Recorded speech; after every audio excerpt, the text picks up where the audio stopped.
Hello everyone, welcome to What If Deku Got Cheated by Ezra and Took Revenge on Her movie. Before we start, please go support Scissor717 for writing that awesome fanfic. This is the translated version I made, there will be some mistaken character's gender, but of course Deku is a male. Prologue. Narrator. We find ourselves at the Great UA School for Heroes where the greatest of the greats were trained, but that doesn't matter because we don't see what Class 1 is doing. Room 1A. Inside the room we can still find a group of friends made up of girls and boys, but then one of the girls in the group speaks, and it's none other than Urza Scarlet. Urza. Guys, does anyone have the homework that Professor Aizawa assigned? Two boys, upon hearing that, hurriedly pulled out. Shoto. Urza, here, take my homework. Bakugo. He won't take mine. Shoto. Yours must be badly made. Bakugo. Ignore her Urza, mine is hot so have mine. Shoto. Not mine. Bakugo. Mine. And so they continue to be watched by the other friends with a drop of sweat and Urza with a smile watching all this, but then the door of their classroom is opened by a giant caterpillar, which was their teacher in a sleeping bag and bandaged all over his body. Aizawa. Alright students, the sports festival is just a few days away, so we'll use those days to train. If you haven't received your assigned homework, don't worry, I'll check it after all this is over. Aizawa. Well, now that all that said, let's begin with the classes. And so the classes continued, with Shoto and Bakugo acting as silly as possible, so that Urza would notice one of them, but then the bell rang, signaling lunchtime, and the first to leave was Aizawa. And the others stayed a while to talk about the subject. Mina. How exciting. The sports festival will be very soon. I'm so excited. Toru. Me too, friend, although a little nervous. And so they continued talking, but Bakugo and Shoto had something in mind. Bakugo. If I show Urza how awesome I am, she'll ask me out and want to be my girlfriend, hahaha, you're so clever, Bakugo. Shoto. Alright Shoto, this is your chance to show off in front of Urza and make her want to be my girlfriend and forget about that idiot Bakugo. Once everyone had finished talking about the sports festival, they went out for lunch, but upon leaving they encountered the other classes, such as Class 1B, the general education class, and the other classes. Bakugo. What are you all doing here, you bunch of extras? Get out of here. But then Urza touches his shoulder. Urza. Bakugo, what are we talking about, yelling. Bakugo. Okay, I'll calm down only because you asked me to. Then one of the students from Class 1B speaks. Monoma. Well, we came here to declare our allegiance to the horrible Class 1A. And so a great argument ensued with all the classes, but among all the people there, Urza spotted a person with white hair with black streaks. Upon seeing this extravagant hair, Urza couldn't help but be surprised and shed a few tears, which were noticed by her friends and her two simps. Bakugo Shoto. Urza, are you okay? Do you need anything? Tell us. They said it with concern. Urza. Izuku, she said as more tears streamed from her eyes. Upon hearing his name, he turned around and saw who had called him. Urza, who was looking at him with teary eyes. When Izuku saw the atmosphere, it grew heavy. His breath caught in his throat. Everything turned black with a reddish hue, and when everyone turned around, they could see Izuku still angry, and behind him, a black figure with a wide eye, which made him look terrifying. Then he started walking straight towards Urza. Everyone moved aside for fear that he would do something to them, and when he was in front of Urza, he just stared at her. Urza. Are you really a bunny? But then she is grabbed forcefully by the neck. Izuku. What did I tell you about calling me that? I clearly told you to forget about us. Tightening the grip. Shoto.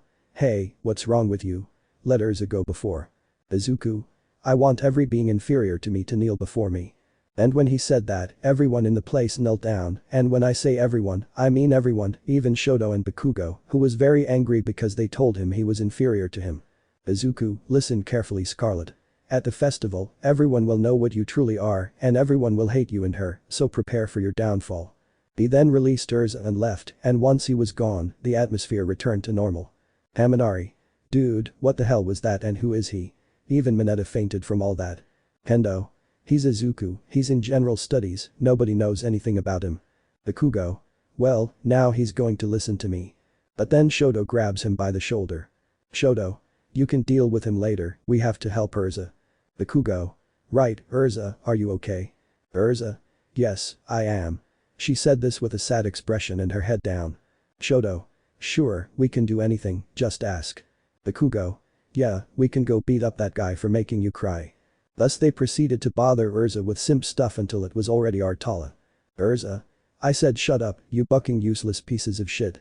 So Urza ran towards the UA exit while crying as her friends watched her. Izuku had also left UA and was walking, well, jumping from building to building, when he stopped upon seeing a poster of the heroine Maruko, and seeing it only made him angrier. Invoking a tentacle from his arm, he sliced the poster into pieces. Izuku. You wretched bitches, I promise everyone will know who you truly are. Sluts who care about nothing but your goal. And so Izuku skipped all the way home. End of the prologue. Chapter 1 Training. The images, videos, or characters are not mine. All rights belong to their respective owners. The only thing in all of this is the fanfiction and my ideas. Narrator. We find Izuku in the middle of the night on top of an alley building, dressed in training clothes. A long-sleeved sweatshirt that showed off his muscular physique, shorts that reached almost to his knees, and running shoes. Izuku. Well, from what I understand, this bar kidnaps women and forces them into prostitution. Looking at the bar that was called BBC Bar. Note. I don't know what these initials BBC mean, but I know what it's about, and it's NTR. Well, when the waifu has hex with black men, they put these initials and other symbols on her to mark her as their own. Mostly they grape her until her mind breaks. End of my note. Izuku. Okay, let's go. So Izuku proceeded to jump off the building, landing without any problems, and once on the ground he was as good as new. Izuku. Okay, first I'll cover my face so they don't recognize me. This is the mask. So Izuku, now wearing the mask, proceeded to find the place, but some guards stopped him. But some guards arrest him. Guard 1. Hey kid, what are you doing here? You'd better leave before. But before he could finish, Izuku kneed him in the stomach so hard that it knocked him out of the fight. Guard 2. What the hell? Now you'll see. But Izuku kicked him in the cheek, sending him flying across the street. Izuku. Alright, it's time to break more bones. So Izuku proceeded to enter the place, and what better way than by knocking down the door and drawing everyone's attention. Izuku. Alright bitches, I want to see you lined up because I'm going to make you feel like you're back in your slave days. At that moment, Izuku summoned a torture whip and everyone pounced on him. The UA students were there in the middle of the night and surprisingly, Urza was there since they thought she wasn't coming because of what had happened. But what were they doing out so late? Well, their teacher called them and told them to come or he'd expel them, and there they are, half asleep, but there. Mina. Aizawa-sensei, can you tell us why you called us at this hour? We should be asleep. Toru. It's not fair that everyone else is asleep and we're not. Aizawa. The reason I called you here is to give you your training. Iida. But Professor Aizawa, why at this hour of the night? Why couldn't it have been during the day? Aizawa. I train you at this time because there's a student who's on another level. Nothing is known about him or where he comes from, but one thing we do know is that his power has no limitations whatsoever. Aizawa.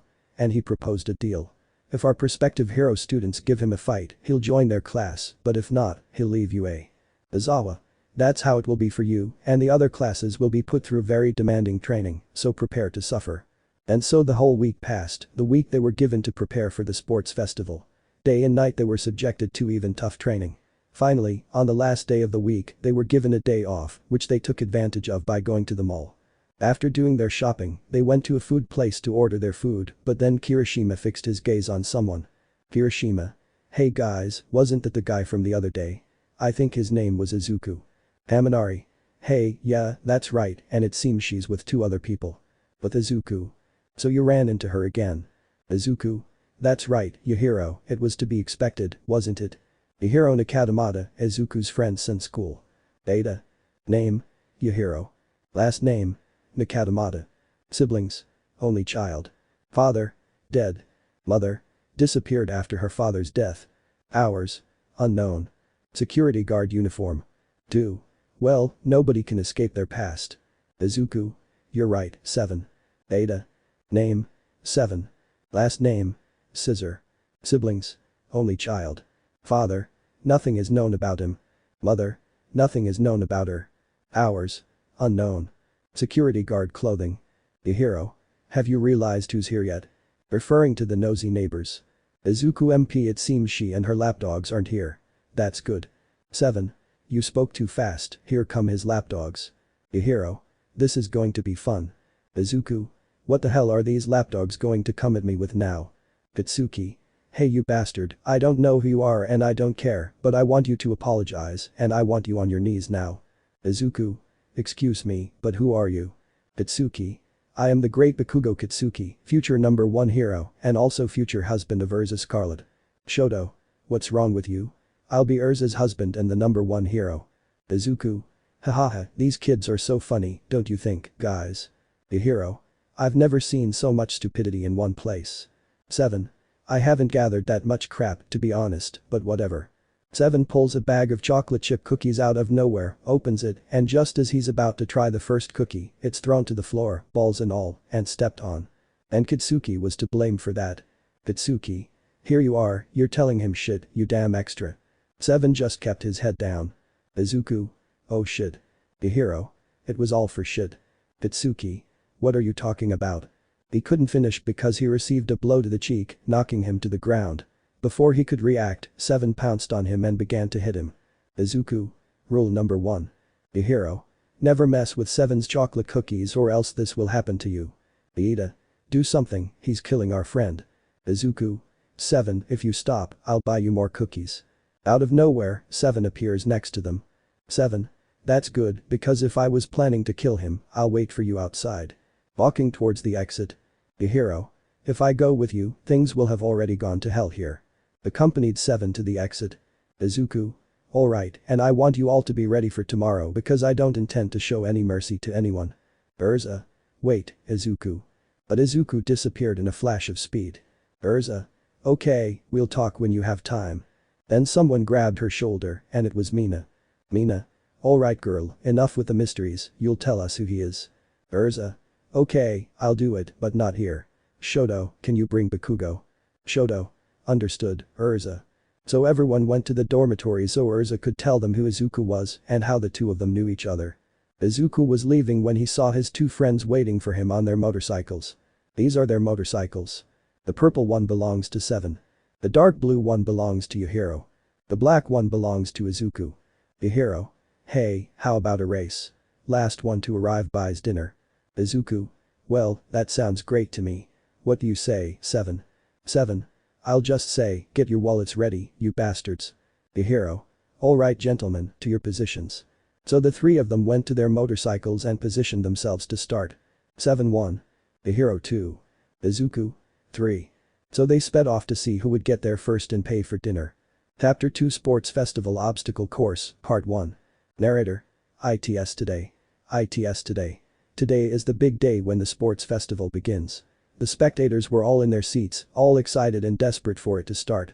Present Mick. Good morning everyone. Today is a great day because the sports festival is about to begin and my friend as always Shota and I will be the presenters and narrators. Anything you want to say, my friend? Bringing the microphone closer so he can speak. Shota. I'm sleepy and I hate you for making me come here. Present Mick. Typical you, my dear, grumpy friend, hahaha. But anyway, we're getting off topic. It's time to present our classes. This is how Present Mick introduced himself to the classrooms. And the first to pass was Class 1A, and the female audience went crazy when they saw Shoto and Bakugo, since they became beloved thanks to the villain attack where, well, they showed off on camera, gaining a large female fanbase. But since they're simps about a woman who has someone on her mind, but he hates her to death. And so all the classes went by, blah blah blah, you know the drill, until Izuku's class came around and then Izuku heard 2 voices in the audience and when he turned around he could see his 2 friends with pom-poms. The hero. Give me an I, give me a Z, give me a U, give me a K, give me a U, and what does it say? 7. Izuku win you Motherbicker I bet a lot of money on you. People just stared at them strangely and Izuku was just dying of laughter inside. Izuku hey, you idiots, you don't know what second-hand embarrassment is, hahaha. And so they all went to position themselves behind the door. Present Mick. Alright, I think it's time for everything to begin, so 1, 2, 3, let's go. The gates opened, everyone was about to advance, and Shoto was about to launch his ice like in the anime, but before he could, a black shadow appeared beside him at top speed, stunning everyone. And it was none other than Izuku Shoto, Bakugo and Urza trying to catch up to him, but they couldn't because he was too fast. But then, robots appeared in front of Izuku, and Izuku stopped and stood in front of them, and they did the same. The other participant stopped, thinking that if they left him alone it would be easier, but Urza wanted to help him, and when she was about to do so, something happened that greatly surprised them. The largest robot standing in front of Izuku knelt down and extended its hand for Izuku to climb onto, and the other robots, seeing this, did the same. When Izuku climbed onto the robot's hand, the robot stood up again, turned around, and walked away, while the other robot stopped and watched the participants. The participants, the audience, everyone was surprised. Present Mick. Izawa. But the audience of hero teachers and the principal. Nezu. Well, this is surprising indeed. What do you say? Endeavor. It's not a big deal. Shoto will defeat him any minute. Don't you ever get tired of talking so much crap, Endeavor? Ryukyu. Mirko, what are you doing here? I thought you didn't like coming to these kinds of events. Mirko. Thanks, shut up, I was bored at home and here I am, don't get your hopes up. Then they hear Present Mick's voice. Present Mick. I don't know what's going on, but this is exciting. I've never seen anything like this before, hahaha. What do you say, Izawa? Izawa. Honestly, this is something unexpected, never seen before. Sprouts, make your training worthwhile. The other robots then attacked the students. Meanwhile, Izuku was taking in the scenery as he was being carried by the robot. Izuku. I don't know what I'm doing here. I shouldn't be here. I should be at home with her, watching TV peacefully. Then Izuku heard explosions approaching, and when he looked behind him he could see the others coming towards him. Izuku. Okay, I'll take care of it here. You go and challenge them long enough. The robot simply nodded, carefully lowered Izuku, and stood in the path of the other students. Izuku. Okay, this part of the track is completely empty, but something's wrong here. No sooner said than done, Izuku grabs a rock and throws it onto the track, and when it hits the ground it explodes. Present Mick. Well, it seems that general education student Izuku Midoriya has discovered the hidden mines. I wonder what he'll do. Izuku. PFFFF, this is easy. At that moment, Izuku raised his hand and pointed upwards with his finger, revealing all the mines. Izuku then positioned them above him so that the mines could not touch him. Present Mick. Amazing. Student Izuku Midoriya has made an unexpected move. Hahaha. Izawa MMM.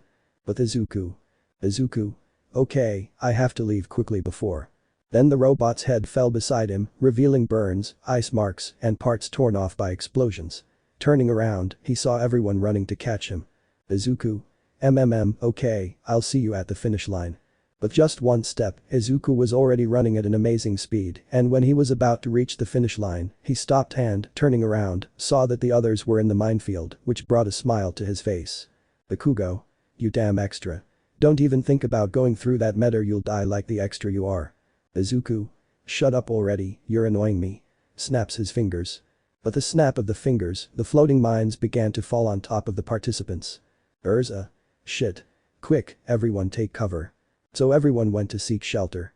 While the others just ran, praying that a mine wouldn't fall on their heads. Urza. Okay, I'm done with the reinforcement. Then Urza's body began to glow, and when the glow disappeared, Urza was seen wearing flying armor. Urza. I don't intend to be eliminated so easily. Starting to fly thanks to his armor. Bakugo. You damn extra. Now you've really angered me, and now you'll die. Propelling himself with his explosions, he managed to catch up to Urza. Shoto. I don't plan to be left behind either. So Shoto activated his eyesight and rose up, reaching the two of them. This made it so that the three were now even and almost reached the finish line, and upon arriving, a cloud of dust was created. And when the dust cloud dispersed, it was shown that the three had arrived at the same time. Present Mick. And the winner is Izuku Midoriya, ladies and gentlemen. Shoto Bakugo K. Izuku. They took way too long, how pathetic, but I'll see them in the next round. Bakugo. Hey you damn extra. What did I tell you? That if you crossed that finish line you'd be dead. Bakugo was about to lunge at Izuku, but Izuku simply raised his hand and made a gun shape with 3 fingers. Seeing this, Urza knew what was going to happen. Urza. Bakugo, wait, you don't want to. You're going to hurt him, and besides, you'll humiliate him in the other activities. Also, I'm very tired, so let's go, please. Bakugo. Okay, only because you say so. Urza, thank goodness she believed it. I don't know what would have happened if she'd done that in front of so many people. Flashback to the past. We find Izuku and Urza hugging while watching TV. Izuku. I'm hungry. Do you want to order something to eat? Urza. Actually, I already ordered something to eat, but they're taking a long time. Just then there's a knock at the door. Izuku. Ah, look, it must be the delivery guy. Come on, let's go. So Izuku and Urza went towards the door. And when she opened it, she saw a hooded man pointing a gun at them. Thief. Very well, I don't want you to make a move. Give me the girl and everything of value you have. Urza, seeing this, was about to attack the thief, but the guy pulls out another weapon and points it at Urza. Izuku. That's curious, I have one just like it too. Extending his hand, he makes a gun shape with 3 fingers. Thief. Do you think this is a bucking game, you piece of shit? Izuku. Bang. All that remained of the thief were his legs and his head. Urza, seeing this, was frightened. She knew that Izuku said he didn't care about taking lives if they bothered him or his loved ones. Izuku. What a shame, it wasn't the delivery guy. Come on, Urza, let's keep waiting for the food and please close the door. Urza. Yes, Bunny, don't worry, I'll do it. From that day on, Urza learned that Izuku was not to be taken lightly, and whatever he was, it was better to have him as an ally than as an enemy. End of flashback. Urza. I really don't know what you are, but you were the only one who understood me and put up with everything from me. Chapter 3 The Sports Festival Cavalry Game, Part 2. Narrator. After the last round, our contestants were hit with a barrage of bombs. They were given a 15-minute break to go to the infirmary or to rest if they had reached the finish line. Now let's go to Izuku, who was talking calmly with his friends. Yahiro. Well, here's one woman without legs who wanted to play soccer, but they didn't accept her. Do you know why? Izuku. Because I didn't have legs. 7. That's very obvious. Yahiro. Nope, they rejected her for being a woman. Izuku 7. PFFF, ha ha ha ha ha. Izuku. Effectively see Memo. 7. Okay, I didn't see that coming, ha ha ha. Izuku. Well, I was walking down the street too. I saw a black guy carrying a TV and thought, that looks like mine, but mine's at home cleaning my shoes. 7 Yahiro. Ha ha ha ha ha. 7. Okay, now it's my turn. Do you know why there is hunger in Africa? Izuku Yahiro. Nop. 7. Because everyone there is black and they have no one to rob. Izuku Yahiro jahahahaja. Izuku. Okay, that's a good one. Yahiro. We're going to hell for this, you know. 7. But seriously, Izuku, what are you going to do when Urza wants well, you know? Izuku. Urza made her decision that day. She knew the consequences and yet she still made that decision. 7. Well, I think it's time. We'll be supporting you from the stands. We wish you luck. Izuku. Yes, thank you. So Izuku also went his way to where the next activity, cavalry, would take him. They were discussing what had happened with the teachers, heroes, and the principal. Almight. Nezu, can you explain what happened over there? Because I've never seen anything like it in my life. Endeavor. More like, who is that kid and what is his quirk? Nezu. I'd like to say jealousy, but I couldn't find anything about him, no medical records, nothing. It's like someone's trying to hide him. Endeavor. I see. Ryukyu. Hey Mirko, you've been very quiet since you came here. Is something wrong? Hawks. Even I'm starting to worry. Mirko. Shut up already. Just because I haven't spoken this whole damn time doesn't mean I have something wrong with me, you idiots. Hawks. And there it is again. Ryukyu. I worried for nothing. But Izuku. Izuku. Okay, so this is the terrain. Present Mick. And we're back with the show, my dear audience. In the previous activity, an obstacle course was held and the first to arrive would get 10,000 points. Now you'll have to take those 10,000 points away and whoever manages to do it, their team will automatically get those points. Upon hearing that, the other participants all turned to look at him as if he were prey and they were the hunters. Izuku. Seriously, you guys can tell me? I want to see that. His killer instinct intensifies and he grins terrifyingly. Okay, I'm getting married and I have to get 3 chapters out in one night, so here's a quick summary. They all ended up getting screwed because Izuku teamed up with Mei Uraraka and Tokoyami, and Izuku told them what they had to do if they wanted to stay alive, and so they all followed his instructions to the letter and ended up winning. Sorry if I did this part, but I'm lazy and I have to do the next chapter after I finish posting this one. Now let's talk about Izuku. Izuku. Today has been a very long day. Well, what Yahiro told me in the message he sent me recently is that they're at the cafeteria. Izuku, I want to talk to you. Izuku, yeah, what do you want Scarlet? And make it quick, I'm hungry. Urza. I want to know how he is. Our daughter. Aiko. Chapter 4 The Sports Festival The Combats, Part 3. Narrator. In the previous chapter, I already got fed up and uploaded 2 chapters in a row. You already know what's going on here, so let's get to the point. Urza. I want to know how our daughter Aiko is doing. With surprising speed, Izuku grabbed Urza by the neck and tightened his grip. Izuku. What do you mean, our daughter? Don't you mean my daughter? The one I raised, you just abandoned us for that stupid dream of being a hero. Urza. I have a bright future ahead of me, but if I were with that girl, I would only be jeopardizing the future my mother sacrificed so much for me. Izuku. And you think I didn't want to be a hero? That I didn't have that future? Of course I did, but when I saw my daughter for the first time and when I held her, that's when I understood that being a hero isn't the most important thing. But it seems someone didn't see what I saw. Urza. Izuku, please understand, I was blinded by my future, my ego, and my mother. Izuku. I don't understand anything, Urza, and stop blaming others because if I remember correctly, you were the one who wanted to abort it and I was the one who convinced you, but apparently I didn't convince you enough. Flashback to the past. It was a gray and rainy day, and in the house there were 3 people. 2 arguing and 1 crying, except the third one looked smaller than the other 2. Izuku. Urza, please tell me this is a joke. Urza. I'm not joking, Izuku, I'm serious. I'm leaving. My mother talked me out of it and I'm not going to ruin my future as a hero. Aiko. Mommy, sniff, sniff, please don't go.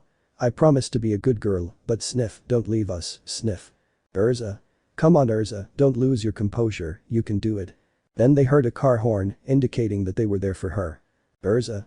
That must be my mother, Izuku. You also have a great future as a hero. Please don't waste it and come with me. We'll leave Aiko in a good orphanage. Izuku simply approached her with his head down and when he was in front of her. Slap. The sound of a slap echoed throughout the house and Izuku could be seen with his hand outstretched and Urza with a handprint on her cheek, tears streaming down her face. Izuku. Get out of here and never come back. Forget me. Forget what we had. Forget that you ever knew me and forget Aiko. Urza. Fine, if that's what you want, then I'll say goodbye forever, Mr. Midoriya and young lady Midoriya. So Urza went towards the door with all her suitcases. Upon seeing this, Aiko ran towards her, but Izuku stopped her, so she just screamed. Aiko. Mom please don't go, I promise to be a good girl, I'll do everything you ask me. What, don't you love me anymore? Was it because of something I said or did? I promise to fix it. Upon seeing this, Izuku could only hug her tightly while trying not to cry. All Urza did was leave the house as quickly as possible, and even when she was outside, she could still hear her daughter's screams, the same daughter who had promised to take care of her, love her, and never abandon her. Urza. Forgive me Aiko, forgive me Izuku, but it's my future or yours. So Urza got into her car, soaking wet, her head down. Her mother just watched her with a serious expression. Irene. Wow, I didn't think you'd do it, but oh well, you've already crossed that threshold, so there's no going back now. It's a shame Izuku didn't accept your offer, but whatever, driver, let's get out of here. Driver, yes madam. My note. End of my note. End of flashback. Izuku. You knew the consequences of all this and you come here telling me this crap. Screw you, Urza. I'm not one of those lapdogs you call friends. 5 minutes. Present Mick. Thank you for waiting, my dear audience. And as a final act, we will have the battles of all the remaining classes. Well, most of the fights were like in the anime, except that in Shoto's fight he faced Urza, who, with just one word from Urza, activated Shoto's fire side, resulting in a hard-fought battle. Elsewhere in Urza's mansion, her mother was watching the tournament. Irene. Well, Endeavor's son certainly looks very promising, perhaps even a good match for my secretary daughter's future husband. Secretary. Yes, ma'am, what's going on? Irene. I wanted you to call Endeavor and tell him I want to arrange a marriage between my son and his. Secretary. But ma'am, what happened to Izuku? Wasn't he? Irene. Izuku decided to be a single father, surely his power must have diminished. Secretary. Understood, ma'am. But the sports festival. Present Mick. And the winner is Urza Scarlet. Alright ladies and gentlemen, now for the next match, Bakugo Katsuki and Izuku Midoriya will face off. A hero prospect against a general student who has demonstrated great skills. Bakugo. Alright, you little extra, it's better if you give up. It's better if you accept it since I'm being very generous with you. Izuku. Or maybe you're a bucking faggot. Upon hearing those words, Bakugo lunged at Izuku, blasting him in the face with an explosion. He then launched Izuku into the air, rising with another explosion of his own, before slamming Izuku back to the ground and unleashing a barrage of explosions. With Irene. Irene. It was to be expected, but that explosion guy also looks very promising. Secretary. Ma'am, look, it seems this isn't over yet. Irene MMM. In the battle. Bakugo. Hahaha, take that, you damn extra piece of shit. I'm the one above everyone else. Hahaha. Izuku. Can you shut up already, you damn human? Itsuki, seeing where the voice was coming from, was able to see him. The whole atmosphere grew heavier. Those with animal quirks were told they had to go right now. And from that cloud of dust emerged a figure that emanated great fear. Irene's house. Irene. This is the same pressure as that time, no, no, no, this can't be possible. Flashback. Irene could be seen completely devastated and in front of him stood a mysterious person. Irene, I want you to remember this. Remember this day, this feeling of helplessness and anger. Remember that I was the first person who defeated you. End of flashback. Irene. No, the last time I saw Izuku, his power was already destructive, but now this instinct reaches my house. He could have easily destroyed me. Urza wasn't wrong about you, Izuku. What the hell are you? Wait, if Izuku's power is like this, I can't imagine his daughters. But the battle. Izuku. Very much like that era where you jump over everyone else. Bakugo. That's right, I am the. But then he gets punched in the stomach. Izuku. I'm the only one who goes further than the others. Izuku proceeded to grab Bakugo by the hair and threw him upwards, and once he was up there he kicked him in the head, sending him crashing to the ground and falling on top of him. Izuku. What's wrong, Bakugo Katsuki? Why aren't you defending yourself? So Izuku proceeded to repeatedly punch people in the face, to the point of staining the entire floor with blood. Everyone was stunned. Izuku. Ha ha ha ha ha ha, what's up? Isn't it very big? Ha ha ha ha. But then he had to dodge a kick and it was Urza wearing new armor. Izuku. Oh Urza, it's so good to have you here. Hey, what do you think about revealing our little secret? Tell me, should you tell them or should I? Momo. What secret is Urza talking about? Does anyone know? Mina. Nope, nobody knows that secret she keeps talking about. Izuku. Come on Scarlet, you had the courage that day, so do it now or this human monstrosity will die. Putting his fingers in the shape of a gun. Izuku, and you know what I'm capable of Scarlet. She closed them and after a few seconds opened them, but her eyes were different. Urza. Okay, I'll speak. I, Urza Scarlet, daughter of Irene Bolsero, had a daughter when I was 12 years old with Izuku Midoriya, the one you see in front of you. I abandoned him for my dreams of becoming a hero, which I deeply regret. Many were surprised by this revelation, especially her companions, who thought Urza was a refined girl who didn't do such things until marriage. Shoto was stunned and had tears in his eyes. Urza. Now please stop all this madness. Izuku. No. I want to see blood. Izuku then proceeded to immobilize Urza with chains that emerged from the ground. Urza. Wait, Izuku, don't. Izuku raised his hand upwards and the chains did the same. Urza did everything she could to break free, but it was useless and Izuku brought his hand down forcefully and the chains did too, slamming Urza to the ground. Izuku. Hahaha, come on Urza, I want to see your blood. And so it was, Izuku kept slamming Urza against the ground. With Irene. Irene. My daughter, don't worry, mom will come to save you now. Driver, get the car ready. Now. Driver, yes madam. Back with Izuku. Izuku had already repeatedly crashed into Urza to the point that her armor was destroyed on the blood-soaked pavement. Urza. So I'm going to die. I think I deserve it. Damn it, Aiko. Please forgive me for not being a good mother. I'm really sorry. Above Urza, a black fire spear materializes, ready to be plunged into her, but before it can, Izuku has to dodge a burst of flame, causing the spear and chains to disappear. Izuku. Oh Endeavor, you're not the person I want here. Seriously, Mom, are you so scared to face me that you sent the guy you sleep with? Come here, Mom. You saw the nerve to abandon me and Dad, so come here now. Endeavor. Kid, I don't know what the hell you're talking about, but it's time someone stopped you.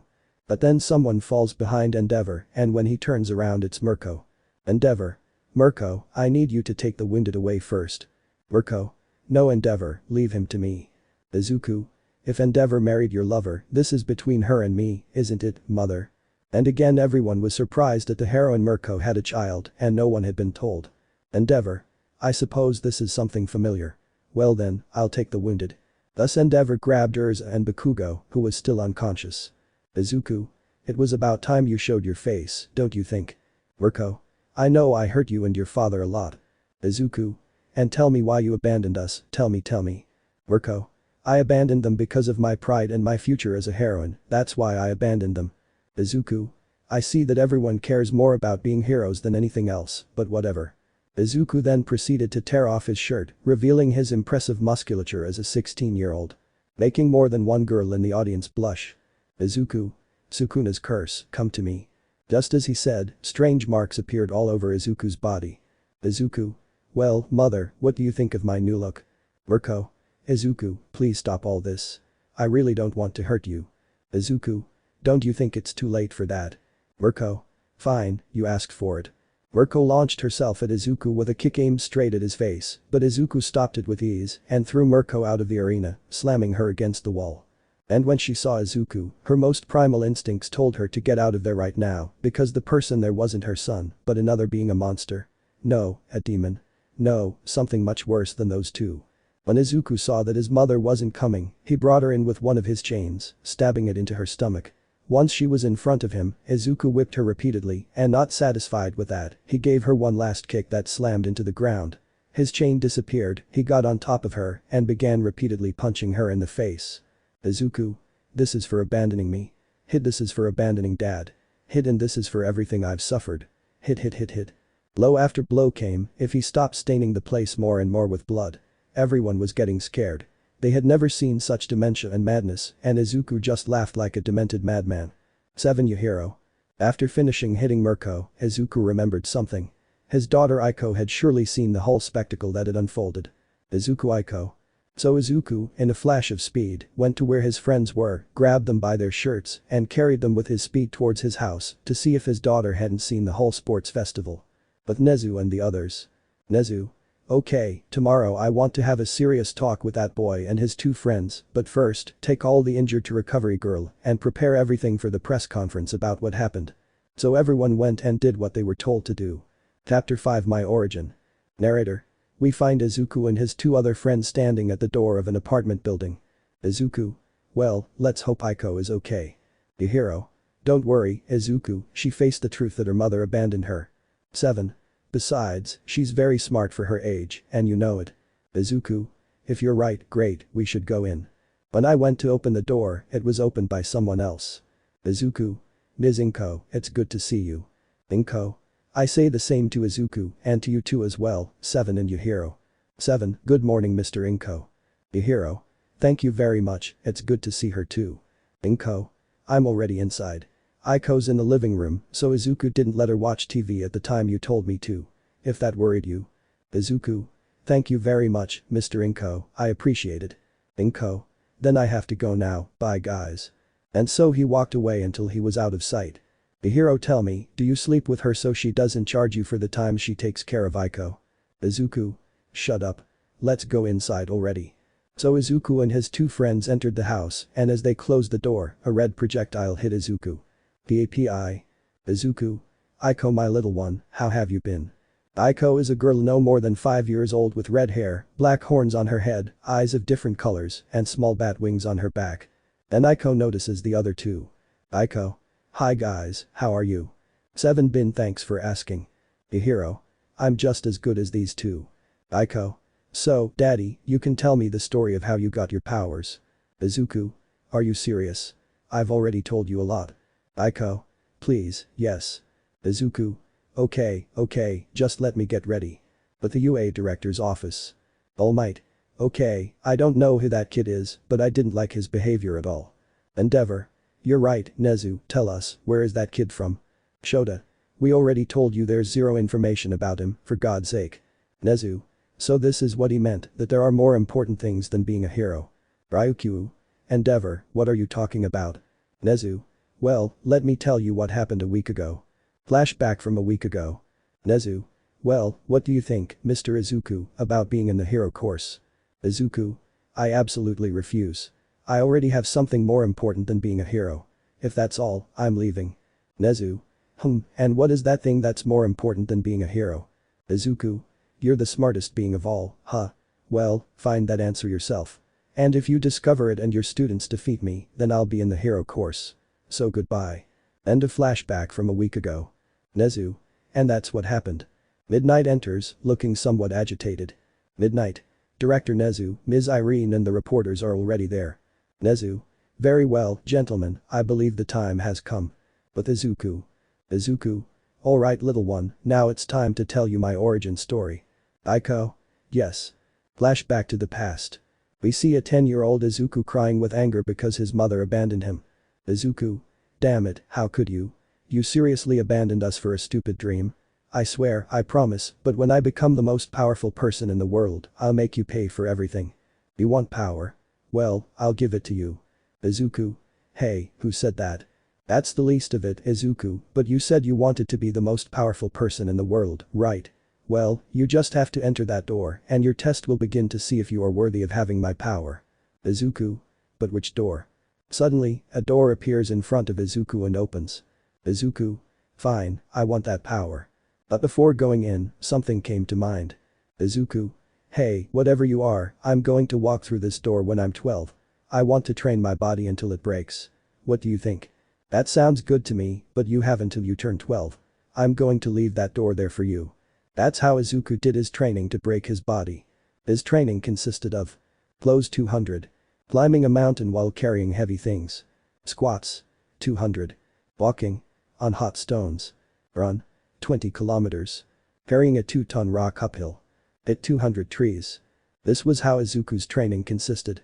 Every day he increased it without stopping, day or night, rain or shine, snow or shine, nothing stopped him. He was determined. He was going to break through mental, physical strength, power, and limits until the day arrived. Now we see a 12-year-old Izuku with a body covered in scars. Izuku? Alright, it's time, Izuku. Once you step through that door, there's no turning back. So Izuku proceeded to enter that door. And upon entering, Izuku could only see a completely dark forest. Izuku? What the hell, you can't see anything here. But then Izuku heard something approaching fiercely towards him, so he ducked and the thing jumped out from behind the bushes where Izuku was standing. Izuku? What the hell is that thing? Is it like a dog or what? The dog was covered entirely in black. The only things visible were its pure white eyes and sharp teeth. Izuku? I don't know what you are, but I'm going to kill you. The dog lunged at Izuku with its mouth wide open. Izuku reacted quickly and grabbed its snout with both hands, but the dog's momentum caused them to fall. When the dog realized he couldn't use his snout, he started using his paws and claws to lull him. Izuku? Ugh, you bastard, you'll see. So Izuku put his leg on the dog's stomach and kicked it, slamming it against the tree. Before the dog could react, Izuku attacked it, breaking the tree in the process. Izuku? Ugh, shit, what is this or what? Izuku watched as the dog recovered and was about to lunge again, but then he saw a piece of tree with a sharp point beside him. He quickly grabbed it and the dog lunged and the dog fell dead with a branch in its snout. Izuku? Ugh, that was a bit difficult, but it's time for the next level. As Izuku was about to leave, the dog turned into black smoke and entered Izuku's wounds without him noticing, closing them in the process. So Izuku went to the next door that appeared, walking along. Chapter 6 My Origin Part 2. Izuku narrates. After finishing off that strange dog, I prepared to enter the other door. When I entered, I was in a place where there was ice and snow, and in front of me was an exercise in armor and another one, but in that one I was on a throne. But suddenly the armor begins to move like the others that were below him. Izuku? Oh great, now I have to face an army of living armor. So Izuku lunged at the armors, kicking one in the head and detaching it from his body. Izuku continued fighting, but the living armors kept coming and Izuku was getting fed up. But the armors literally rushed at Izuku, crushing him, and he only received the damage they caused, to the point of making him angry. Izuku? Damn it, I'll kill you all. All the armors that were on top of Izuku are destroyed, and from the dust Izuku emerges wearing armor. Izuku? I don't know where this armor came from, but I don't care. Now, let everyone die. Thus Izuku began to kill them all with great ease and without any problems. The only one left was the one on the throne. King. You have defeated all my warriors, human. Let's see how you fare against me. Thus Izuku and the king began exchanging blows. King. Not bad, human. Tell me, what is the reason you want to climb the towers? Izuku. The reason I want to do this is to get revenge on everyone who has wronged me. King. Hahaha, you remind me of my human, so let's make this last battle the best. So the king proceeded to summon his spear. King.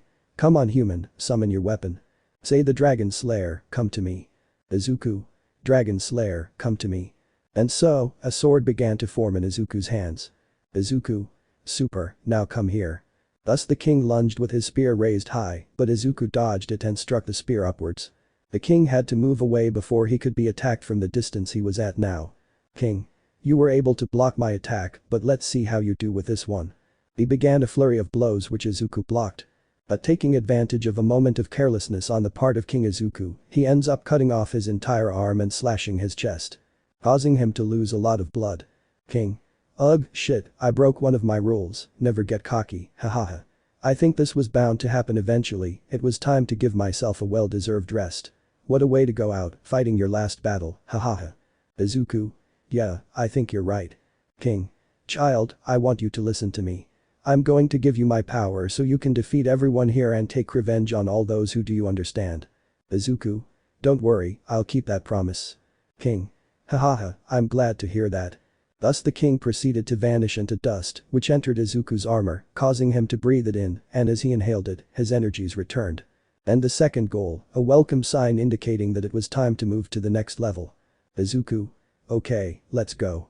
So Izuku proceeded to enter the second door, being alert, and upon exiting it, he could see that he was in hell, and in front of him was a being that was watching him. What was strange about Perone was that he looked at him with teary eyes and a terrifying smile. That creature just sat there watching him with those eyes that were brimming with tears, but it still maintained its terrifying smile. Izuku was getting closer to it, but he didn't let his guard down for a moment. And he stood before the monster and placed his sword before it. Izuku. Okay, are you going to fight or are you going to just sit there? The creature just brought its head closer to his back, saying to kill him. Izuku. Okay, look, I can't kill you like that. At least tell me your name. I am Devilman and I give you my powers now, fulfill what you are here for. Izuku. Hey, he couldn't do it. Do it now, he said what you wanted to hear, not now, kill them, end their suffering, do it, do it, do it, do it, do it. Izuku. Okay, I'll do it. Thus Izuku buried his sword in the Devilman's chest. Izuku. I'm sorry for what you had to go through to get here, and may you enjoy your eternal rest. Devilman. Lots of fats to end my suffering. Thus they proceeded to turn to dust and did the same as the king, entering Izuku's body. And the third door had appeared. So Izuku proceeded to enter to reach his next level, and upon arriving there, the first thing he saw was a half-destroyed. Izuku. That's strange, I'm in Japan, but why? Did I already finish the test? But then, out of nowhere, Izuku blocks a chainsaw's blade with his sword. Izuku. What the hell? I am Chisawa Man and I have come to kill you. Izuku. Don't even dream about it because that will never happen. Thus Izuku and the Chisawa Man had a fierce battle with their chainsaws and swords. Izuku. Just let yourself be killed. I have a dream to fulfill, a promise to keep. And tell me, what do you have to fulfill? A dream, a promise, something other than killing those who cross that door. Thus, Izuku increased his speed with the sword, making it impossible for the demon to avoid some cuts, receiving some cuts himself, and in a moment of carelessness, Izuku punched him in the stomach, sending him crashing into a fast food place. Before the demon could make any other move, Izuku got on top of him. Chisawa. Fulfilling a dream, a promise I have none of that, since I was only created to kill anyone who crossed the threshold. But you have a dream and a promise to fulfill. I want to see that, so take my powers and fulfill everything you said. Izuku. Your wish is my command. Thus Izuku proceeded to plunge his sword into the demon's head, doing the same as before. And the same door appears behind Izuku. Izuku. Chainsaw demon, I promise I will keep my word. So Izuku proceeded to enter through the door, and upon exiting it, he could see a woman sitting on a rather strange throne. Pleased to meet you, human. I present myself as the reincarnation of the demon control, but you can call me Makima. Izuku. Well, it's a pleasure to meet you too. I'm Izuku Midoriya, and I've come to kill you and make you give up your powers. Makima. How funny you are. I'll do it if you defeat me and my pet, but first you'll have to kill my pet. Then, behind Makima appeared a demon that was missing part of its skin from the bottom up and had weapons all over its body. Makima. Izuku, meet the gun demon. Izuku. Ah, great, this is going to be fun. Chapter 7 My Origin Part 3. Izuku narrates. Wow, it seems the next level I'm on is a 2-for-1 deal. Who would have thought? I'm facing a demon called the Gun Demon and another one who is the reincarnation of the Control Demon. Ha! Their powers are going to be very useful to me. Izuku. That's all you've got, little pistol. Just shoot bullets at me. Try all you want, but you'll only avoid death. The demon gun kept firing, and Izuku just blocked the bullets and got closer. In a risky move, Izuku lunged at the demon and, in a swift motion, finished cutting off its head. Makima. Wow, that was surprising. No one had lasted that long and killed the gun demon. Well, let's see how you do with me. Please don't disappoint me. And so more chains came out of the floor and the walls and bound Izuku all over his body. Izuku. What the hell? Seriously, these are chains. This isn't going to hold me back. Makima. No, but will they give me enough time to turn you into my new pet? Thus, a blood-red halo formed on Izuku's head. Izuku. No, I don't intend to be anyone's pet. Izuku was struggling to break free, but he felt as if someone was inside his head. Makima. Stop resisting, you won't achieve anything. Izuku suddenly felt the same anger he felt when his armor appeared, and Izuku's armor began to make strange noises, and the mouth area opened up. Two black horns grew on his head, two black wings on his back, and two saws grew on his arms, breaking Mikima's mind control. Mikima. Touches her head and sees it's bleeding, but how am I? Before he could continue speaking, Izuku plunged his two saws into his stomach. Mikima. So this is my ending. Mediocre, but what can you do? Mikima and my pet, we give you our powers. I hope you have fun with them. Thus Mikima proceeded to turn to dust like the gun demon, and they did the same. And the door reappeared and Izuku's transformation deactivated, but he didn't feel tired since Mikima and the gun demon, by joining him, gave him more energy and strength. Izuku. I almost didn't make it, hahaha. Well, on to the next level. In the next level, Izuku found himself in a completely desolate place, and out of nowhere a gigantic snake emerged. Izuku. Ben here, serpent of the underworld, I will make my dragon-slaying sword, but for you it will be the snake slayer. So the snake went where Izuku and Izuku did the same. Izuku. I. Snake. Rei. 5 minutes later, Izuku was crossing the door. It was covered in blood and snake slime, and as he crossed the door, he could see that he was in a completely dark place. At last you have arrived, son of the monarch. Izuku. What the hell are you talking about? And what do you mean, son of the monarch? What monarch? And you're the voice in my head. Not only am I the last one for my creator to give you his powers, but your father was once my wielder. Izuku. What are you talking about? My father's name is Hizaki Midoriya, and he could only breathe fire. You were told a lie. Your father's name was Sun Jingwu, and he sadly just died. He was the Shadow Monarch. Izuku. Tell me it's not true. Please. Shadow Monarch. It's true, he died searching for you despite his condition, and he entrusted me with the task that if I ever found him, I should give you his powers. Izuku. Damn it. Why, my father, why the hell did he do it? Shadow Monarch. You can still make your father proud if you take his place and keep your word. Izuku. Okay, I'll do it for you, Dad. Shadow Monarch. I, Shadow Monarch, grant you my powers and abilities for your use. Thus the Shadow Monarch became a black mist and merged with Izuku, and the gate appeared, but it was badly worn, with many cracks and falling to pieces. Izuku. Alright, it's time to find out who's behind all this. So Izuku crossed the threshold. Upon entering, the being was there, seated on its throne. It appeared to be about 3.96 meters tall and quite muscular. Its skin was made of a very resistant iron, incapable of breaking. Its teeth were very sharp, as were its horns. Its eyes were like venoms. It had 4 arms. One made of darkness, another of blood, the next of white light, and the last of the brightest gold I'd ever seen. It had sharp nails on its arms and feet. Izuku. Who are you and why did you choose me? I am Creator, the one who leaps above all other races, the creator and destroyer of all, I am the one they call God. Izuku. Wait a minute, so you're the creator of everything bad on the planet? Creator. That's right, I was the one who created the wars that humans have had and the origin of their powers, and I have chosen you to be my bearer. Izuku. What?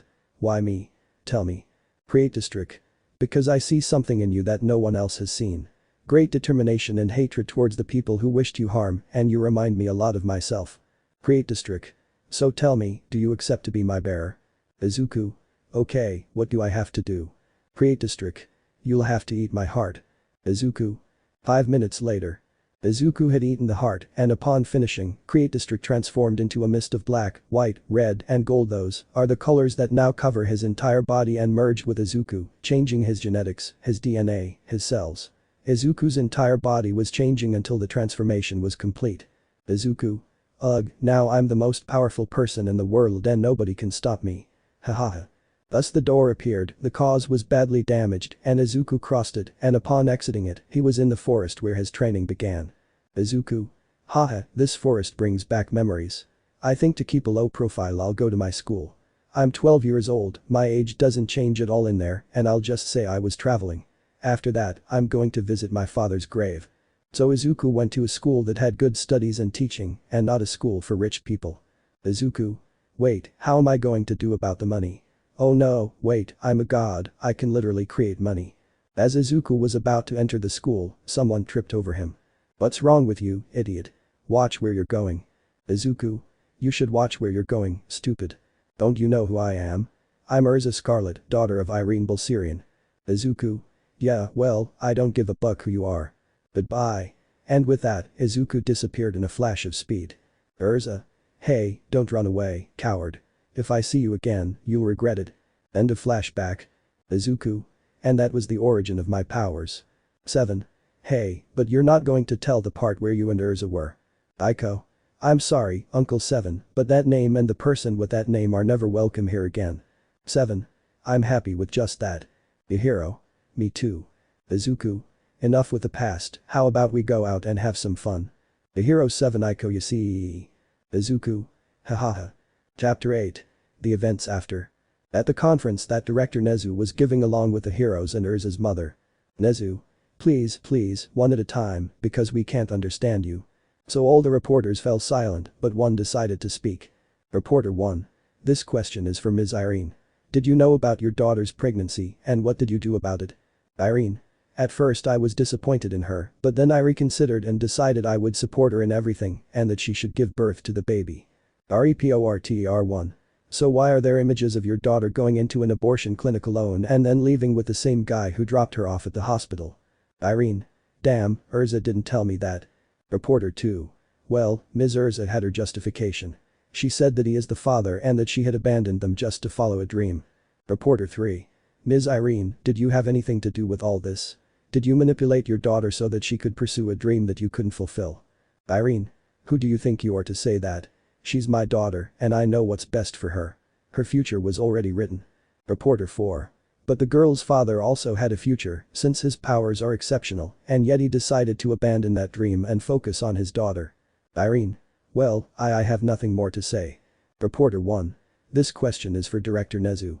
Director, are there more cases like this? Since 2 have already been presented, both are about becoming heroes. Are there more heroes who abandon their families just to become heroes, like in the case of the heroine Mirko and the future heroine Titania, better known as Urza Scarlet? Nezu.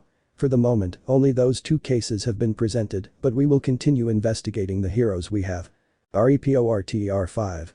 And what do you plan to do with the young father and his daughter, since child services, seeing that she is underage, will come and take the girl away from him? Nezu. Well, what I'm going to do is put the young man in the hero course and he can bring his daughter along.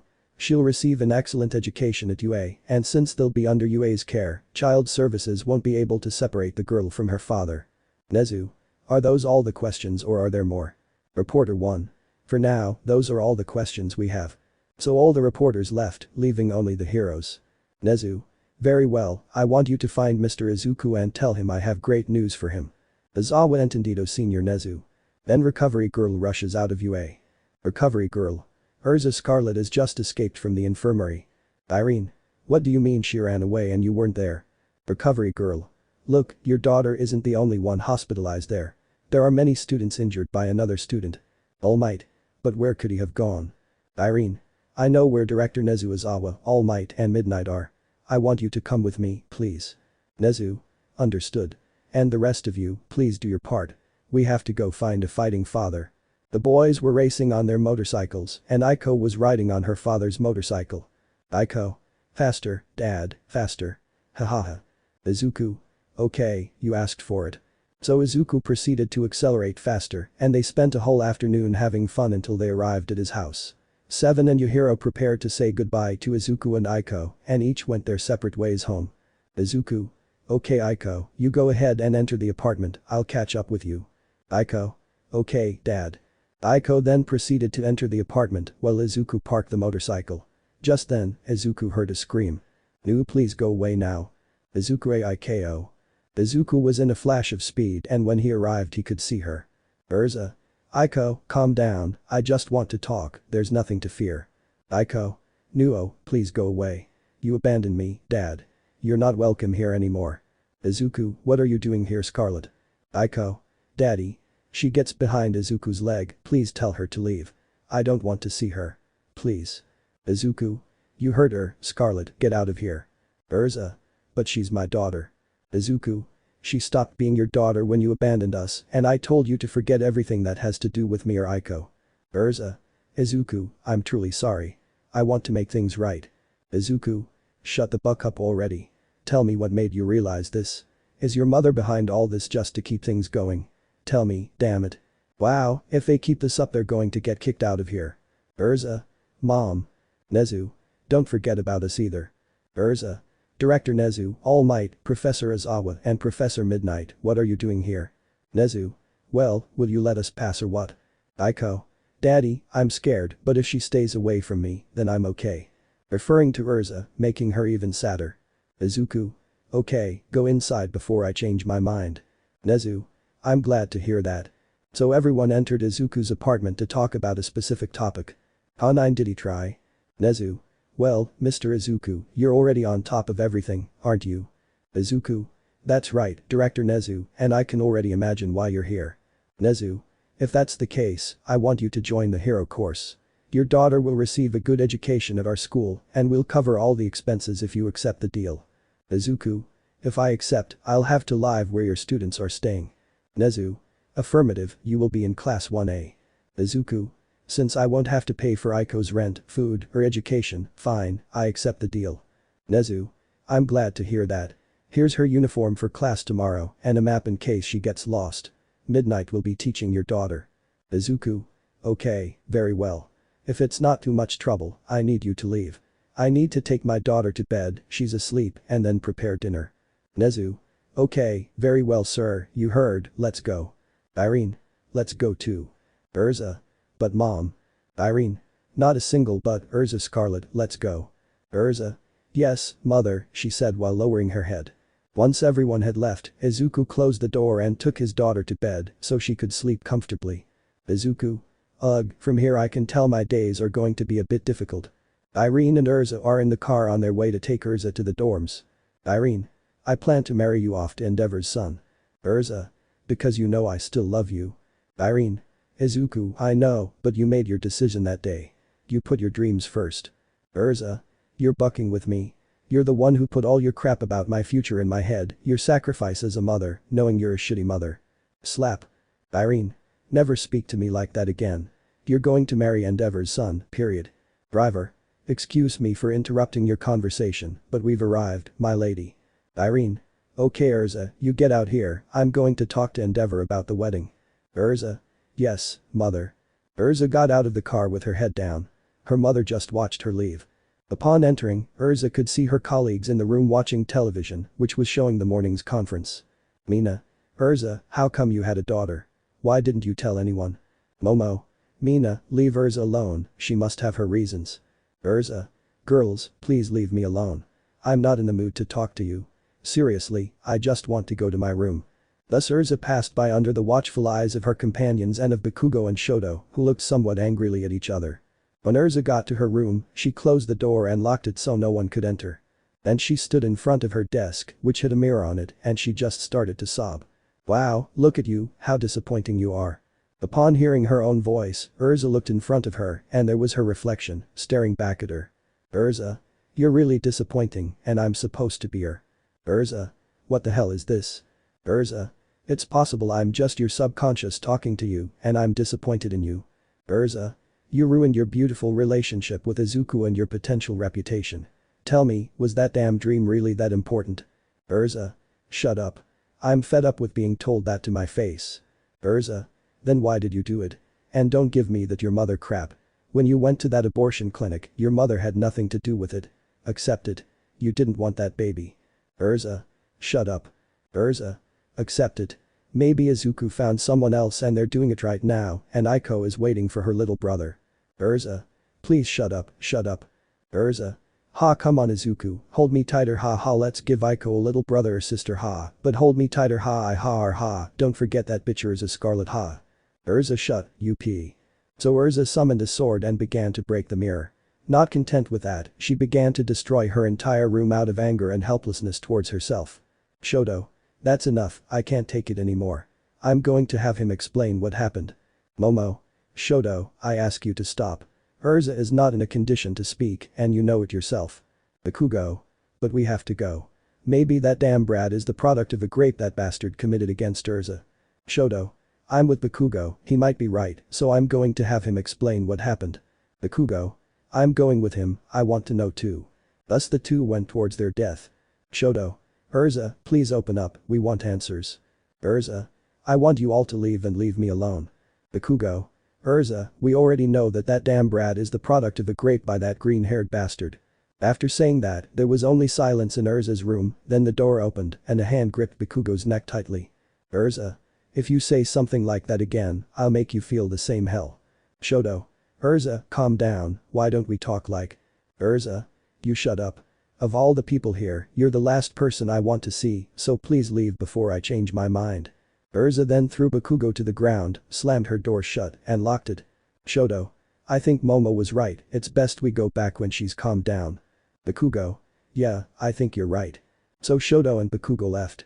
In the east room, everything is destroyed, and Urza is lying on her bed crying while hugging two photos, which are these. This artwork belongs to Izuku, and Urza took that photo when they had been dating for 3 months, and the second photo is this one. Okay, I don't remember the name of the person who created this other work of art, but it's not mine. This photo was taken when Izuku and Urza had been parents for a week. Urza just stared at the photographs, and the more she looked at them, the more she cried, begging for everything to go back to the way it was before. Part 10. The new student in Class 1A. Narrator. We find Izuku sleeping peacefully, but then he feels something fall on top of him, and when he looks down, he sees his daughter smiling at him. Aiko. Daddy, wake up or you'll be late to your new classroom where you can be a hero. Izuku. Oh, I forgot you were also in that conversation, and also about what else. Aiko. Yep, I heard it all, haha. Izuku. Okay, go take a bath, get changed, and put on a jacket, it's a bit chilly out there. I'll make breakfast. Aiko. Okay, Dad. So Aiko went to do what her father had said. Izuku. Haha, it's almost winter, that's why it's so cold. I have to do something for Aiko, and when winter comes, I'll have something special for her. So Izuku got up and went to prepare breakfast, while Aiko got ready to go to her father's school. Time skips. Izuku was in the kitchen making breakfast while he waited for his daughter. Aiko. I'm ready, Daddy. Tell me how I look. Izuku. You look beautiful, my girl. Now come and sit at the table, breakfast is ready. Aiko. Okay, Daddy, but what about your food? Izuku. Don't worry, babe, I'll get ready and once I'm ready I'll eat. You go ahead. Aiko. Okay. So Izuku went to get ready to go to UA while Aiko ate her breakfast. Time skips. Now we can see Izuku and Aiko going to UA on their motorcycle. While Izuku was driving, Aiko was feeling the strong breeze from how fast they were going on the motorcycle. Izuku. Very well, Aiko, you'll have a new teacher. If you don't feel comfortable there, just tell me and we'll leave the country along with your uncles. Aiko. Okay, Dad. They continued their journey to reach the UA until they finally arrived. Izuku. Very well, daughter, today you and I will meet the students in my classroom. Aiko. Yes, Daddy, but what about my teacher? Izuku. Don't worry, she'll come for you. Aiko. Okay. So Izuku and Aiko entered the UA facilities. Since Izuku already knew where Class 1A was, it wasn't too difficult for him, and at the door was his teacher who was in his sleeping bag, which made him look like a giant caterpillar. Aiko. Daddy, look, they even have a giant caterpillar as a teacher. How cool. Shota. Kid, I'm not a giant caterpillar, this is a sleeping bag, and I'm Aizawa Shota, and I'm going to be your dad's teacher. Aiko. Ooh, my dad also really likes to sleep. I think you two are going to get along very well. Shota. I'm glad to hear that. When I tell them to come in, they'll come in, understood. Izuku. As clear as water. Thus Aizawa was the first to enter, and the moment he entered, all his students rushed to their seats. Shota. Alright students, today we'll have a new student and I don't want you asking questions about the topic because I don't intend to answer them. Shota. Very well, now you can come in. That's how Izuku entered, carrying his daughter. Izuku. Well, I'm Izuku Midoriya. You probably already know me from the show I put on at the sports festival. And this is my daughter, Aiko. My quirk and is for my likes and dislikes, you'll never know because that's personal. And now. Izuku salute Aiko. Aiko. Hello, I'm Aiko Midoriya and my father is Izuku Midoriya. You'll never know my quirk, my likes and dislikes because that's personal. Bakugo. What is that damn bastard doing here? Aizawa. The principal, seeing his potential, told him he could study in the hero course and that he would take care of all his and his daughter's expenses. Izuku. If anyone has a problem, we'll sort it out at the exit. But inside was a woman with a body that some girls would envy. Midnight. Good morning, I'm Teacher Midnight and I've come for a girl named Aiko. Aiko. That's me. Midnight. Very well, little one, your classes are about to begin. Izuku. Very good, little one, behave yourself. Aiko the daddy. So Aiko left with Professor Midnight. Shota. Wait a moment, where's Scarlet? Mina. Well, we tried everything we could to get her to come out of her room, but she just yelled at us or threatened us with her sword. Izuku. Well, since I don't give a damn about how she is, I'll go sit down and please start the class already. So Izuku went to sit down and received some angry looks for what he said a little while ago. Time skips. Lunchtime. We are with Aiko, who was crying while hugging a plush toy she made herself as she is lost and scared, but then she hears a voice. Well, if it isn't that damn brat. When Aiko turned around, she saw two people. Bakugo and Shoto. Bakugo. What the hell are you doing here, you damn girl? Aiko. I got lost. Shoto. What's it to us? And what are you doing with that damn plushie? Bring a bale. I'll tie the stuffed animal to her and hold it up to her. Aiko papa. Bakugo. Hey look, she wants her daddy. Shoto. Hahaha, she really is a real. But suddenly the atmosphere became tense and they felt a warning behind them. When they turned around, what they saw was not pleasant. Izuku. I hope you're all ready to die for making my daughter cry, you sons of bitches. Chapter 11 I will do everything you ask of me. Narrator. We found ourselves in Principal Nezu's office, where Nezu was looking at Izuku, who was also looking at Aiko, who was asleep in Izuku's arms. Izuku. I told your students not to interfere and that you should keep them in line, but no, the first thing they do is torment my daughter. Izuku. Principal Nezu, you'd better come up with a better and more believable excuse for why I shouldn't leave this school. Nezu. I know you're angry because I didn't keep my end of the bargain, and I apologize. How about as compensation you have your own bedroom separate from the others? Nezu. And since your daughter has a great intellect, she'll be with you all the time receiving hero training. How about that? Izuku. That sounds good, but when will the dorm be ready? Nezu. Will that be ready by noon tomorrow or after school? Does that work for you? Izuku. Okay, but don't let it happen again. I was nice to them this time, but I won't be next time. Nezu. Alright, Mr. Izuku, that's all. You may leave now. So Izuku left Principal Nezu's office and went to the dormitories with a sleeping Aiko in his arms. Now we see Izuku heading towards the dorms. Well, he's already in the dorms, but his other classmates weren't there. So the first thing she did was take Aiko to her bedroom, get her settled, and then go to the kitchen to prepare some food. But in the kitchen she encountered Urza, who was still in her pajamas. Urza. Ah, Izuku, what are you doing here? As far as I know, it's not time to leave yet. Izuku. They let me out for good behavior. If that's all, I'm leaving. I've lost my appetite. Urza. Wait, Izuku, I have something to tell you. Izuku. Make it quick, Scarlet, I'm in a hurry.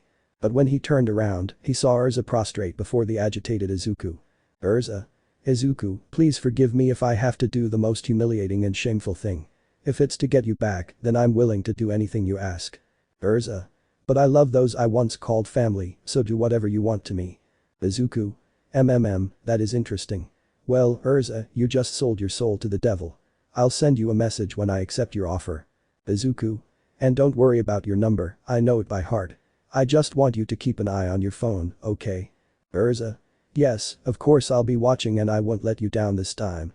So Urza got up and ran happily to her room while being watched by Izuku. Izuku.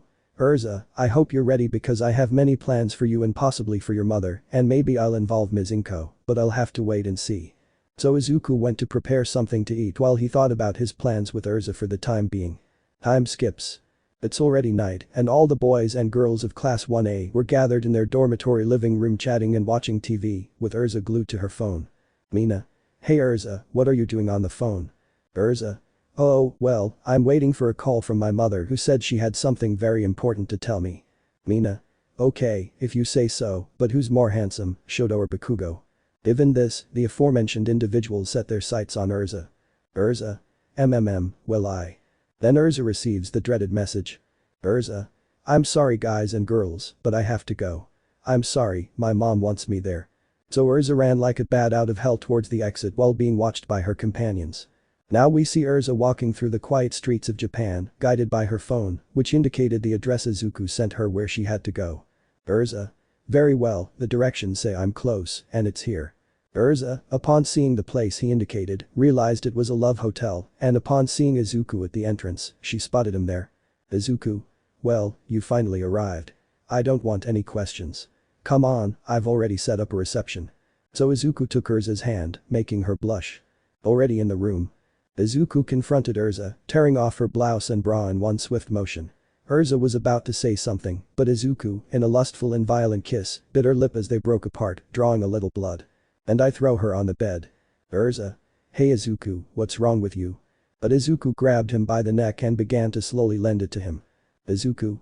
Well, you said you'd do everything you could to get me and Aiko back, so why are you complaining? Don't you want to? Urza. Yes, I want to, just have mercy, will you? Izuku. Oh Urza, I'm going to do everything to you except show mercy. I told you, you just gave your soul to the devil. So Izuku began to kiss and bite her neck while she let him, and her vagina began to wet, indicating that she was getting aroused. Chapter 12. Use me however you want. Narrator. Today is a new day, since it's Saturday and the body knows it, but we focus on the dormitories where the future heroes of tomorrow were, and they were somewhat worried because Urza hadn't answered any of their calls. Shoto. That's strange. Urza hasn't answered or read any of our messages or calls. Do you think something bad has happened to her? Kaminari. What do you think, old man? We all know Urza, and she's never let anyone push her around. The night before. We can see Urza being subdued by Izuku while she had a dog leash around her neck. Izuku. Tell me, Urza, who do you belong to here? Who is your master? Pulling on the strap makes it tighter. Urza. I belong to you. You are my master. Izuku. Wow, you're really willing to do anything, but if you want Aiko's forgiveness, you have to get mine first. Urza. If I want your forgiveness, then use me as you please. I'll do anything you ask. Currently. Momo. I don't know why you're worried. She said she was going to her mother's, right? She's probably fine. Ida. She's right. Before they could continue talking, someone came through the door, and when they saw who it was, they saw Urza and Izuku at the entrance. Izuku whispering, remember, don't talk about what you really did. Urza simply nods, and Izuku heads towards his room, ignoring the others. Mina. Urza, what happened? Why isn't she answering our messages or calls? Urza. Sorry girls, I was really busy with my mom. Uraraka. And what happened to your lip and neck? When Uraraka said that, her classmates noticed that she had a cut lip and there were bite marks and hickeys on her neck. Urza. Oh, well, I had some problems with my mother during the conversation. You know how my relationship with her is. It's not very good, to say the least, haha. Bakugo. Okay, just don't do it again. You had us really worried, okay? Urza. Okay, I'll go to my room to take a shower and put on some new clothes. I'll be right down. So Urza went towards the elevator, and when she arrived at the floor where she met Izuku, he approached her and took her face in his hands. Izuku. I hope they believed your lie. I still don't want any trouble with them. Urza. Don't worry, they don't suspect anything, you have nothing to worry about. So Urza approached him to kiss him, but he stopped her. Izuku. No, Urza, you'll get kisses when you have my forgiveness. Urza. But when we did it there, you were kissing me. Izuku. Urza, the difference is that those kisses are just pure lust and nothing more. If you want a real kiss of love, earn my forgiveness. For now, settle for. Urza. Understood, Izuku. Izuku. Okay, now fix yourself up, you look awful, and spend time with your classmates so they don't suspect anything. Urza simply nodded and left, but not before receiving a slap on the butt from Izuku, which made her moan, and he just went to his room. Time skips. Now we can see Urza all dressed up in the living room with all her classmates. The boys are playing video games and the girls are talking, and Bakugo and Shoto are occasionally glancing at Urza, who returns their gaze with a smile, making them blush and their hearts race. Look at her with them, she's bossy and gives false hope to a traumatized and still Muslim man, but with Izuku, she's a total submissive bitch. Then Izuku and Aiko came downstairs, and judging by their outfits, it seemed like they were about to go out. Toru. Hey, where are you going all dressed up? Izuku. I'm going for a walk with Aiko and my two friends. Mina. We can go with you, not for more company. Izuku. This isn't a family outing. You're not my family. You're just people I'm going to forget about when I leave this academy. Goodbye. So Izuku and Aiko left, under the somewhat annoyed gaze of those who were bothered by what Izuku had said. Zero. Wow, that was cruel. Momo. Yes, Urza, not even your daughter wanted to see you. Urza. Yes, both Izuku and Aiko hold a great grudge against me. Bakugo. You did the right thing. They were only going to hold you back from your goal of becoming a great hero. Shoto. I agree with Bakugo. Momo. Hey, don't be like that. Urza made a mistake, I know, but even if Izuku doesn't love her, at least she can get her daughter's forgiveness, right? Mineta. Why is she with her father? Sai. From the short time Midoriya has spent here, we already have an idea of what his behavior is like. Momo. An erratic one. Zero. Rude. Jiro. And that he's always on the defensive. Ida. Oh, don't forget that he's also distrustful. Momo. If Midoriya continues with this behavior, the girl will be just like her or worse, and it's all Izuku's fault and his behavior. Sai. So that's why Urza must get the girl's forgiveness before she becomes like her father. Urza. Girls, I appreciate your help, but it's best if you don't get involved in this. Please, let's change the subject. So the girls agreed to change the subject, but there were two people who had a plan to win Urza's heart. Shoto. Maybe if I get that girl to get along with me and reconcile with Urza, Urza will finally want to be my girlfriend. If I do that, maybe she'll see me as her father, not the one she has. Bakugo, I'm going to make that girl see me as her father, and Urza, seeing how I am with kids, will want to go out with me, especially if the girl and Urza reconcile. Then Urza will be my girlfriend, hahaha. Those were the thoughts those two had, a plan that wasn't very successful, to say the least. But Izuku Aiko. They had already met up with Yujiro and Seven and went to the mall to buy some things for Aiko, but first they went to get something to eat. Izuku. Well, any news? Yujiro. Nothing new except that Seven met someone. Izuku. Is it really a boy or a girl? Seven. I met her when I was going to the store to buy my favorite cookies. Izuku. And tell me what she's like. Seven. Well, she's kind of short, has black hair with red tips behind her hair, silver eyes, and is very cheerful. She likes the same cookies as me, and she has white skin. Izuku. Well, finally he found someone, hahaha. And you, Yujiro. Yujiro. I'm still waiting to find my mother and that beautiful albino woman I saw. 7. Here we go again. Izuku. Yujiro, how many times has she not existed? Yujiro. If it exists, I know it, believe me. Aiko. And what is she like, Uncle Yujiro? Yujiro. It's good that you asked. Well, she has white skin, short snow-white hair, and wears a black blindfold, though sometimes in my dreams she doesn't. Her eyes are silver gray. She's about 1.68 meters tall, and this is what she wears. I drew it. 7. She's also wearing black heels, but I don't know her name because I always wake up when she's about to tell me. Izuku. But we all know she doesn't exist. Yujiro. Of course it exists, I know it, my heart tells me so, and my hick too. 7. You're going to die a virgin. Aiko. I do believe in you, Uncle Yujiro, and don't give up on finding your mother and the love of your dreams. Izuku. Don't encourage him anymore, he's going to become obsessed with finding her. Yujiro. Thank you Aiko, your words are a great help. Aiko. You're welcome. Izuku. Yeah, well, forgetting about Yujiro's wet dreams. Yujiro. Hey. 7. Go cry in the park. Izuku. Hahaha. And so they spent a whole afternoon having fun together until it was time to leave. Yujiro and Seven lived together, so they left in one car, while Izuku and Aiko left on motorcycles, taking different paths. Already at the UA. We see Izuku and Aiko enter the dormitories. Aiko. Daddy, I'm hungry. Izuku. It was to be expected that you were hungry, you were causing trouble all day. Izuku. Come on, I'll go see what's in the kitchen. So Izuku and Aiko went to the kitchen, and Aiko sat down in the dining room chair. But then the door is opened by the other members of Class 1A, who had also gone out for a walk. Haminari. Oh my god, I'm starving. It's my turn to cook today. Urza. I think it's my turn. But then a totally delicious aroma entered their nostrils, and they went to the kitchen to find out who was responsible for that aroma. Upon seeing them, they saw Izuku and Aiko eating peacefully, and he saw them. Izuku. It seems they've arrived. 0. Hey, you're the one who prepared that delicious treat. Izuku. Yep, I went because they wanted to. Everyone? Yes. Izuku. Well, that's a shame because there aren't any more and I don't plan on cooking again. Do it yourselves. Momo. Don't you think you're being a little rude to all of us? Izuku. What do I care? Momo. Well, you're setting a bad example for the girl. Izuku. Well, that's good, that way nobody will want to mess with her.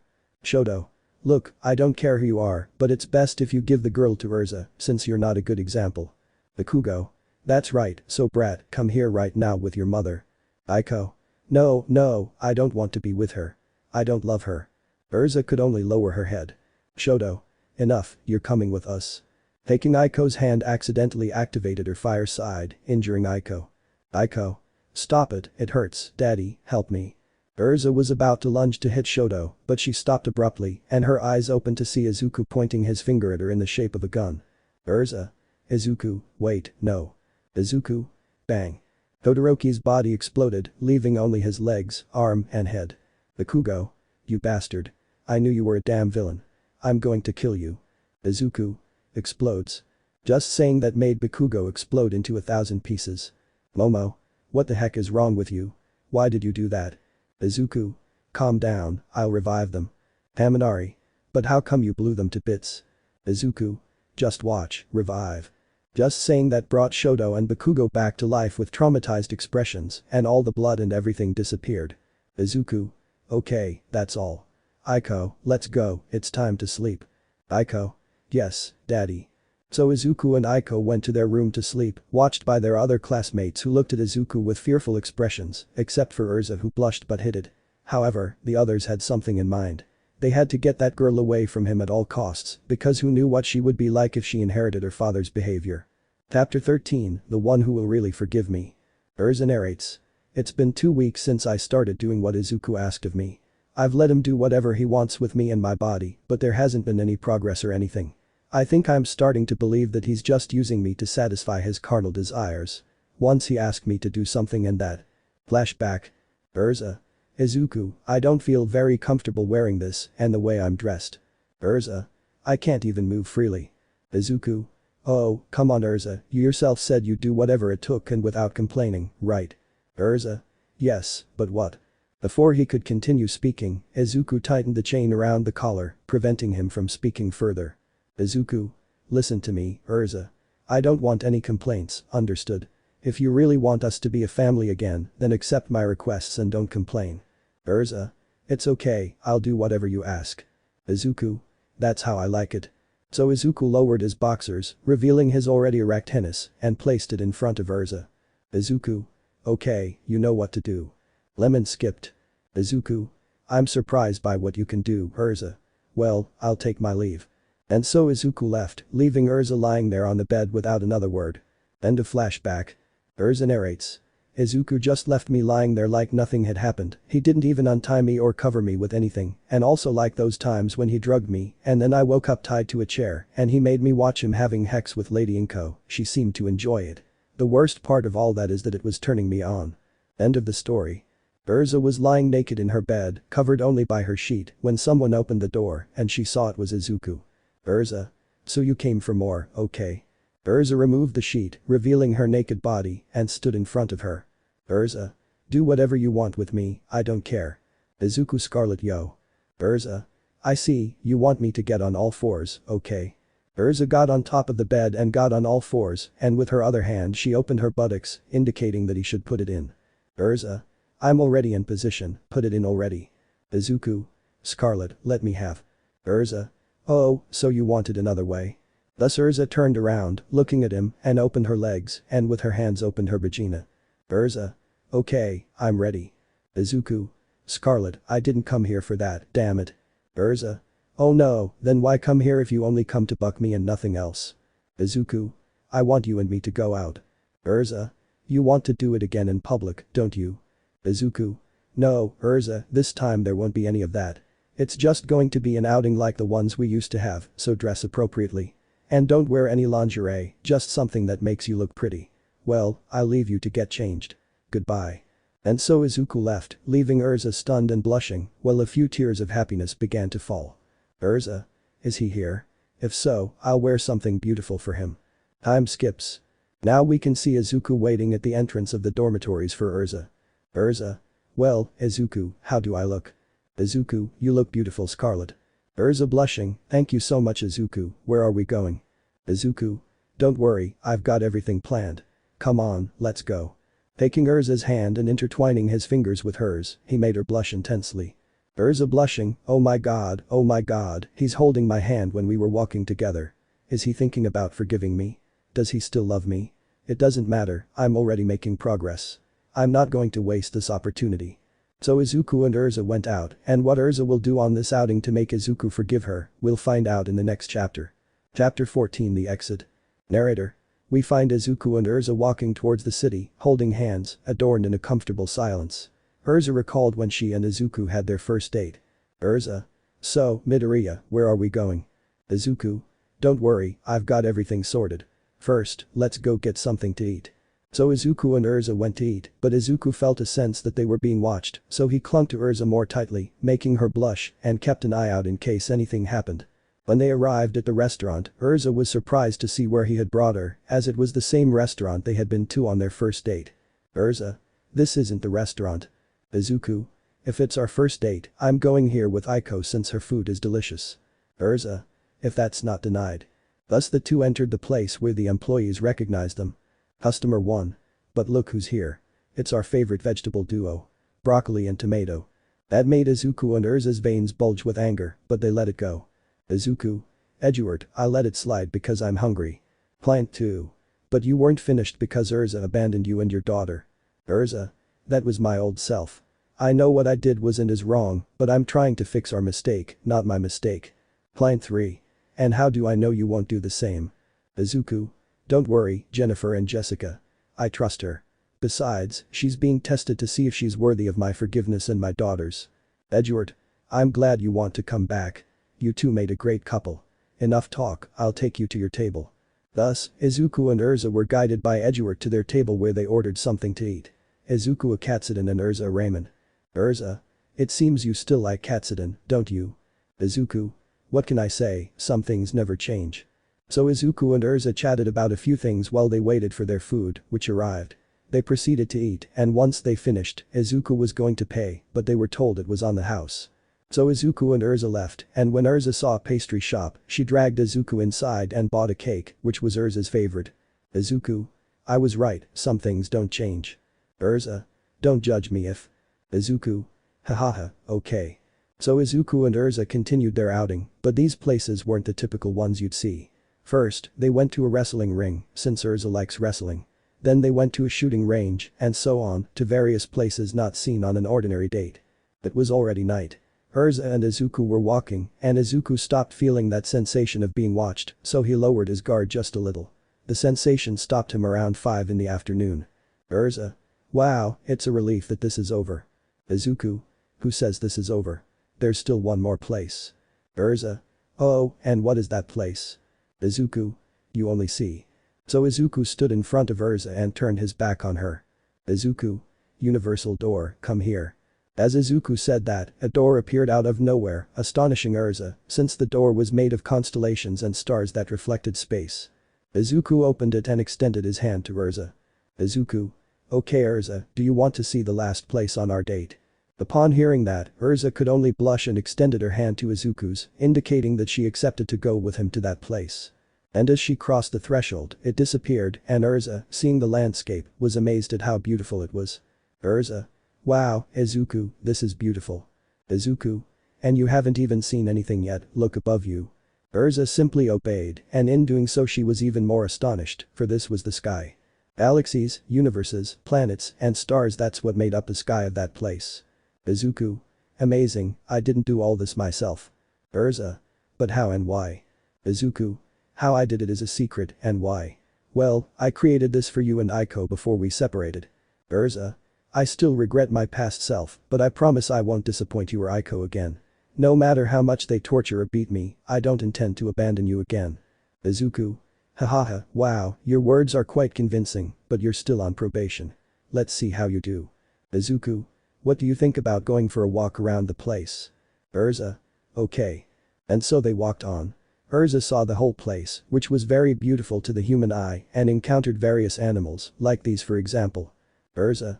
This world is beautiful, its ecosystem, its animals, everything about this place is beautiful. Izuku. Haha, thanks. I made it thinking of you and Aiko, so I wanted to give you something to remember you by. So Izuku put his hands together, and energy began to sprout from both of Izuku's hands, and when the energy finished sprouting, a large beautiful flower appeared. Izuku. Here, I'll give it to you as a souvenir of this outing. So Izuku placed it next to Urza's hair, highlighting her beauty. Urza. Wow, this is sniff incredibly sniff beautiful sniff. Izuku. Hey, why are you crying? Placing his hands on Urza's cheeks, he wiped away her tears. Izuku. There's still something more to it. Urza. So, what is it? Before she could say anything, Izuku kissed Urza, surprising everyone greatly, but he just continued to kiss. Then something was heard. The beautiful melody was heard accompanied by the sound of whales and dolphins. Izuku and Urza broke apart from their kiss to see who was making that beautiful sound and what was making that noise. Urza was amazed by what she saw. They were whales swimming or floating through space, emitting a beautiful sound. And then, out of nowhere, another whale emerged from beneath the planet where it was. And I float near them, further demonstrating their beauty. Izuku? Surprised. No, hahaha. Urza. Izuku, but how is this possible? I mean, I don't even have words to express all of this. Before she could continue speaking, Izuku kissed her again and she didn't refuse, returning the kiss. Leaving a beautiful image of them kissing and the whales floating by. Time skips. Urza was now walking to her room after the incredible experience she had with Izuku on that outing. Urza was happy because her progress with Izuku had been a complete success. Now she was admiring the beauty of the flower Izuku had given her, and upon entering her room she could see someone, and that someone was Mirko, who was sitting on the edge of Urza's bed. Urza. Mr. Mirko, what are you doing here? Shouldn't you be somewhere else? Mirko. Hey, calm down, I was just looking at my other self. Urza. What do you mean by that? Mirko. Oh please, don't play dumb. We're both the same. We abandoned the people we loved most just for a dream. Urza. Just because of that doesn't mean we're the same. Mirko. Please, you wanted to abort the girl, didn't you? Well, when I was pregnant with Izuku, I also went to get an abortion, but my husband stopped me, and I imagine Izuku also stopped you from aborting the girl, didn't you? Urza. It's true, I won't deny it, but at least I'm fixing my mess, unlike you who just gave up and let Izuku hate you. Mirko. And you think the girl will forgive you? Please, maybe you convinced Izuku with your body, but what will you do with the girl? Urza. I don't know, but I won't give up. Even if Aiko doesn't accept me as her mother, it doesn't mean I won't abandon her. I'll be there with her, supporting her, even if she doesn't want to. I'll do everything possible for her. If that means dying, then I'll be more than happy knowing I died protecting my daughter. Mirko. Very moving words, girls. I'd better leave. So Mirko was about to climb out the window, but she stopped and said something else to Urza. Mirko. Even if you don't want to, deep down you know that you and I are very similar. And so Mirko went skipping from place to place under Urza's watchful eye. In another, more specific place, where Irene was talking to Endeavor. Irene. Well, Mr. Enji, what do you think about us getting our children involved? Enji. I think it's great that with your daughter's Quirk and my son's, we'll have strong grandchildren. Irene. I'm glad to hear that. Well, that's all for now. I'll plan the wedding and the day. You just provide the money, okay? Enji. If that means my son will give me strong grandchildren, then okay. So Endeavor left Irene's house and she went straight to her room. When she got there, she sat down at her makeup desk, which had a mirror. But then Irene saw a shadow and when she turned around quickly, she saw Izuku. I'm glad to see you back, Irene. Before Irene could do anything, Izuku grabbed her mouth, pulled her close, and removed all her clothes in one swift motion. The outfit Irene was wearing was a single set and then he threw her onto the bed. Before Irene could scream, Izuku knocked her out with a single slap. Izuku. Oh Irene, you've been behaving very badly. It's time someone corrected you for the attitude you've taken. Licking his lips while letting out a somewhat eerie chuckle. Chapter 15 The Kidnapping of Urza. Irene narrates. The last thing I remember is finishing my contract with Endeavor and when I went to my room I ran into Izuku. After that, I don't remember anything else. Before Irene could say anything else, she felt her vagina being penetrated, causing her to moan. When she saw who had penetrated her, it was Izuku, who was looking at her with a shameless smile. Irene. Izuku, you bastard, you'll see. But Izuku strikes again, this time with more power. Irene. Ha you bastard, how dare you. Izuku. Oh come on Irene, have you forgotten when we used to do it before I was with Urza, and when I was with her, that's when we did it the most. Irene. That was before, you, Izuku thrusts again, ha you miserable wretch. Izuku. Yes, I'm a miserable wretch, but that doesn't change the fact that you enjoyed sleeping with your daughter's boyfriend. You're even getting wet now, aren't you? Admit it, you're a damn pervert who enjoys bucking her daughter's boyfriend. Irene. Those words will never, ever come out of my mouth. Izuku. Oh, we'll see about that. Irene. Hey wait no Haya. Lemon skipped. So Izuku went back to having hex with Irene while she just enjoyed it. With Urza. Urza narrates. Okay, I'm a little nervous because today I'm going out with Aiko, a mother-daughter outing, and I don't know what to do. It's been a long time since I've heard from her, I don't know her likes or anything about her, but if she spends time with Izuku, then maybe she has the same tastes as Izuku. Momo. I'm glad you're reconciling with your daughter Urza. Mina. Yes, and to make sure everything goes perfectly, the girls and I made a list of places you need to go to make your reconciliation outing with your daughters perfect. Urza. Thank you for your support, girls, but I won't need it. I have to do this myself. But thank you for your support. Toru. So much effort for nothing. But then Aiko comes downstairs, already ready and with a grumpy face. Aiko. Okay, I'm ready. What time are we leaving? Every minute is making me regret this. Urza. Now I already have the places to go and maybe you'll. Aiko walks past Urza. Aiko. Yes, yes, yes, screw it, let's go. Walking towards the door, leaving the room. Uraraka. You have a very long road ahead of you, Urza, but you can do it. I'm confident you'll succeed. Urza. Thank you, girls guys. I won't let you down. Aiko from afar. Aiko. Hurry up already. I'm getting fed up with waiting, damn it. Urza. Oh yes, I'm coming, Aiko. So Aiko and Urza walked towards the city. Urza was smiling, and Aiko had to come any closer and I'll kill you look on her face. Time skips. Aiko narrates. I don't know what my father was thinking about this. Of all the stupid things he's done, this is the biggest one he's done in all the time he's been alive and taking care of me. Urza. Hey Aiko, what do you think about going to eat first? She said with a smile. Aiko. Yes, that's fine, but hurry. Aiko.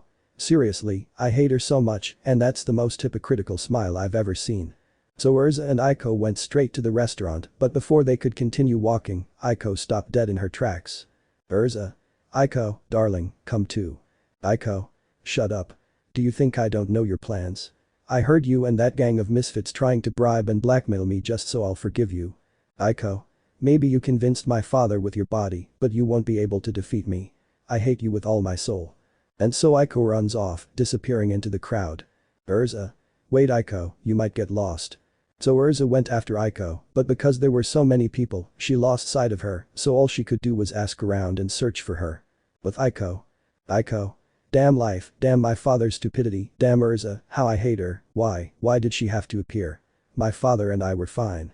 Then someone appears behind Aiko. Wow, your family is quite a mess, isn't it?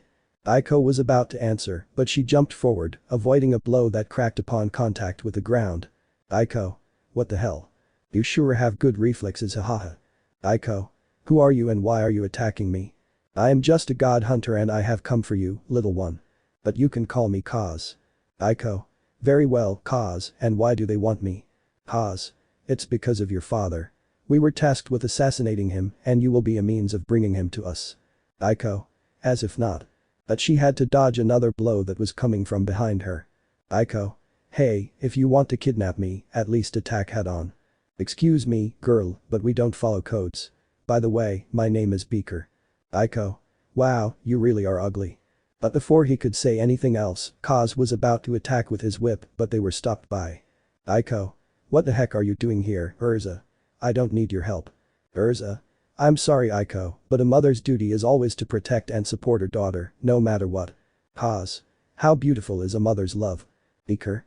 It seems we hit the jackpot, we have the mother and the daughter. Aiko. She's not my mother, damn it. Kaz. Are you sure? You two share the same blood genes and DNA, and there are many similarities between you two. Urza.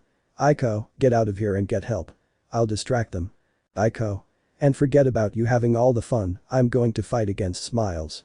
So Urza took care of Kaz, and Aiko took care of Beaker. Beaker.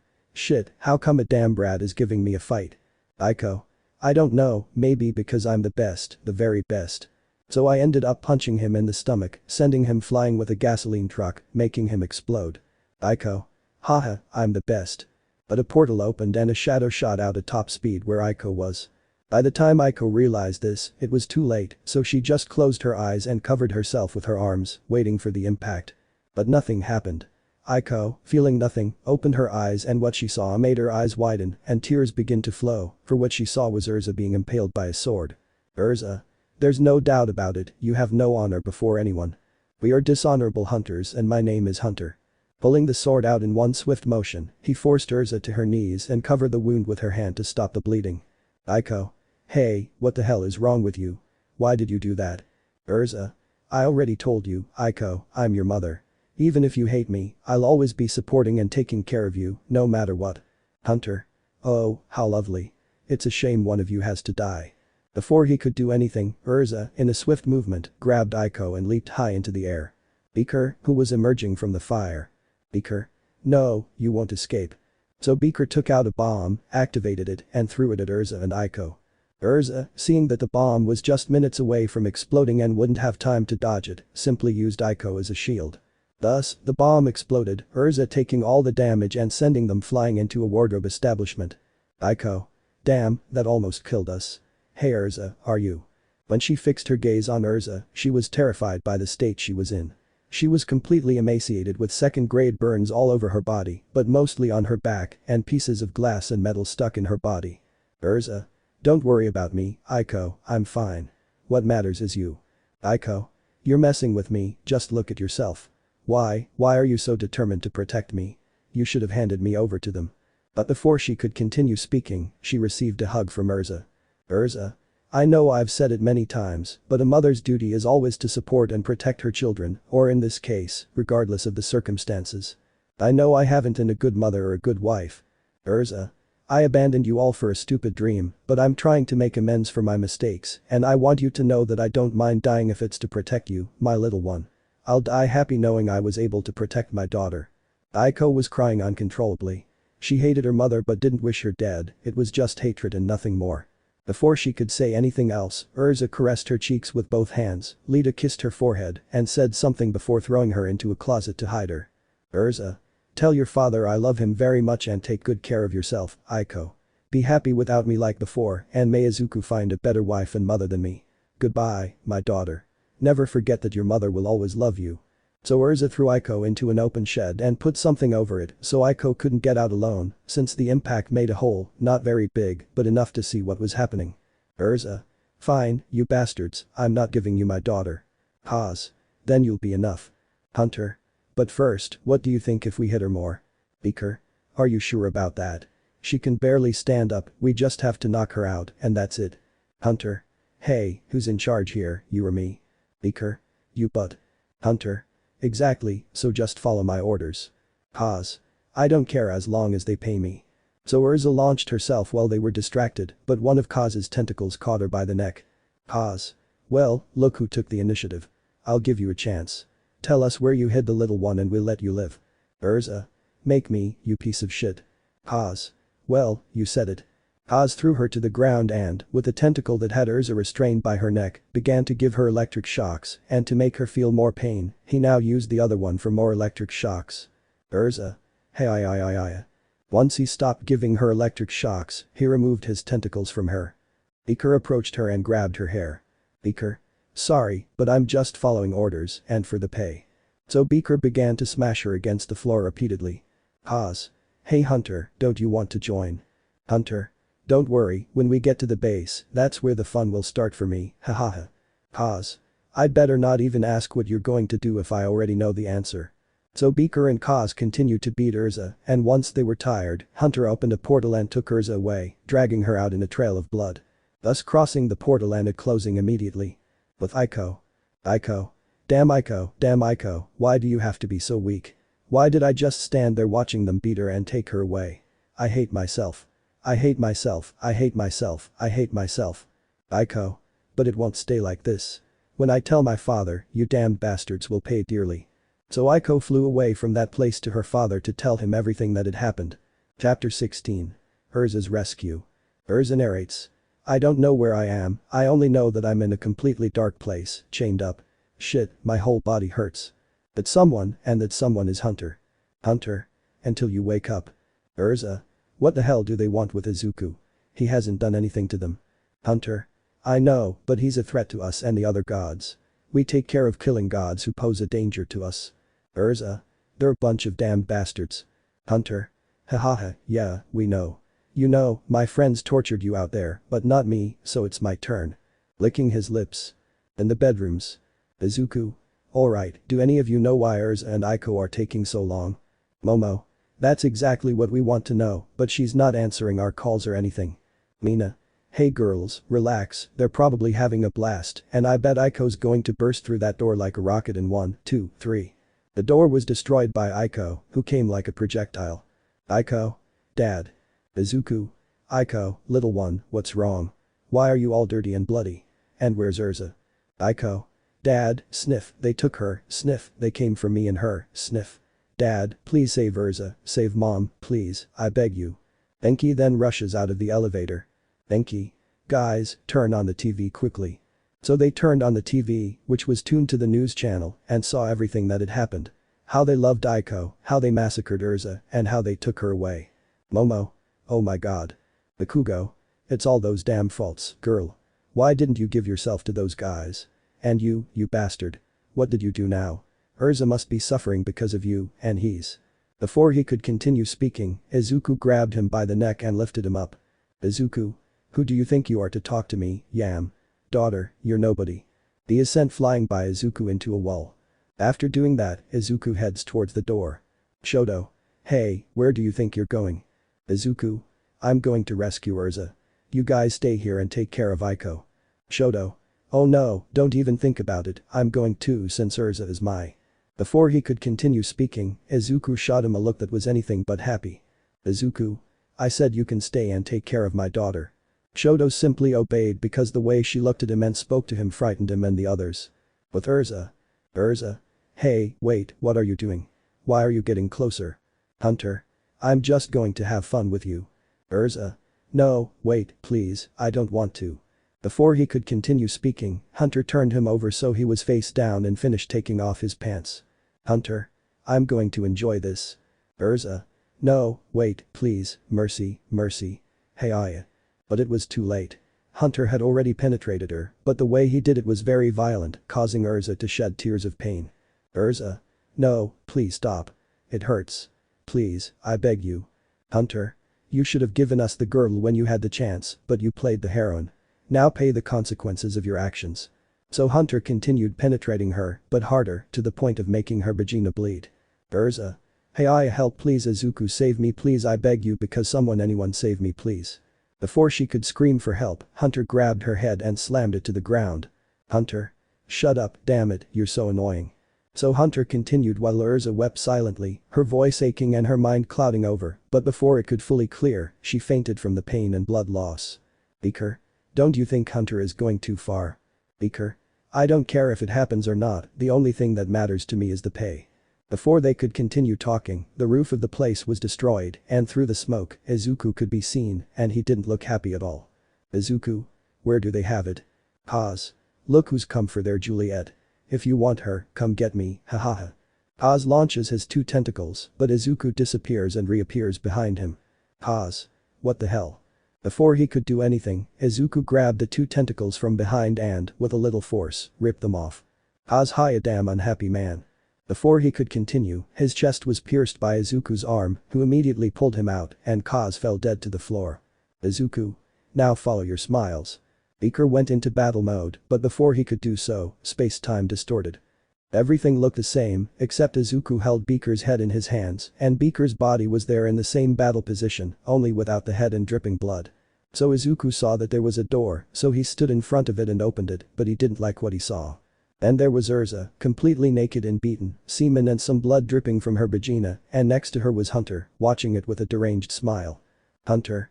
You like what you see, don't you, Izuku? I have to admit I had a blast, hahaha. Hunter. Well, you're here now, it's time to die. So Hunter summoned his 2 swords, and when he raised one to cut. Another distortion of space-time.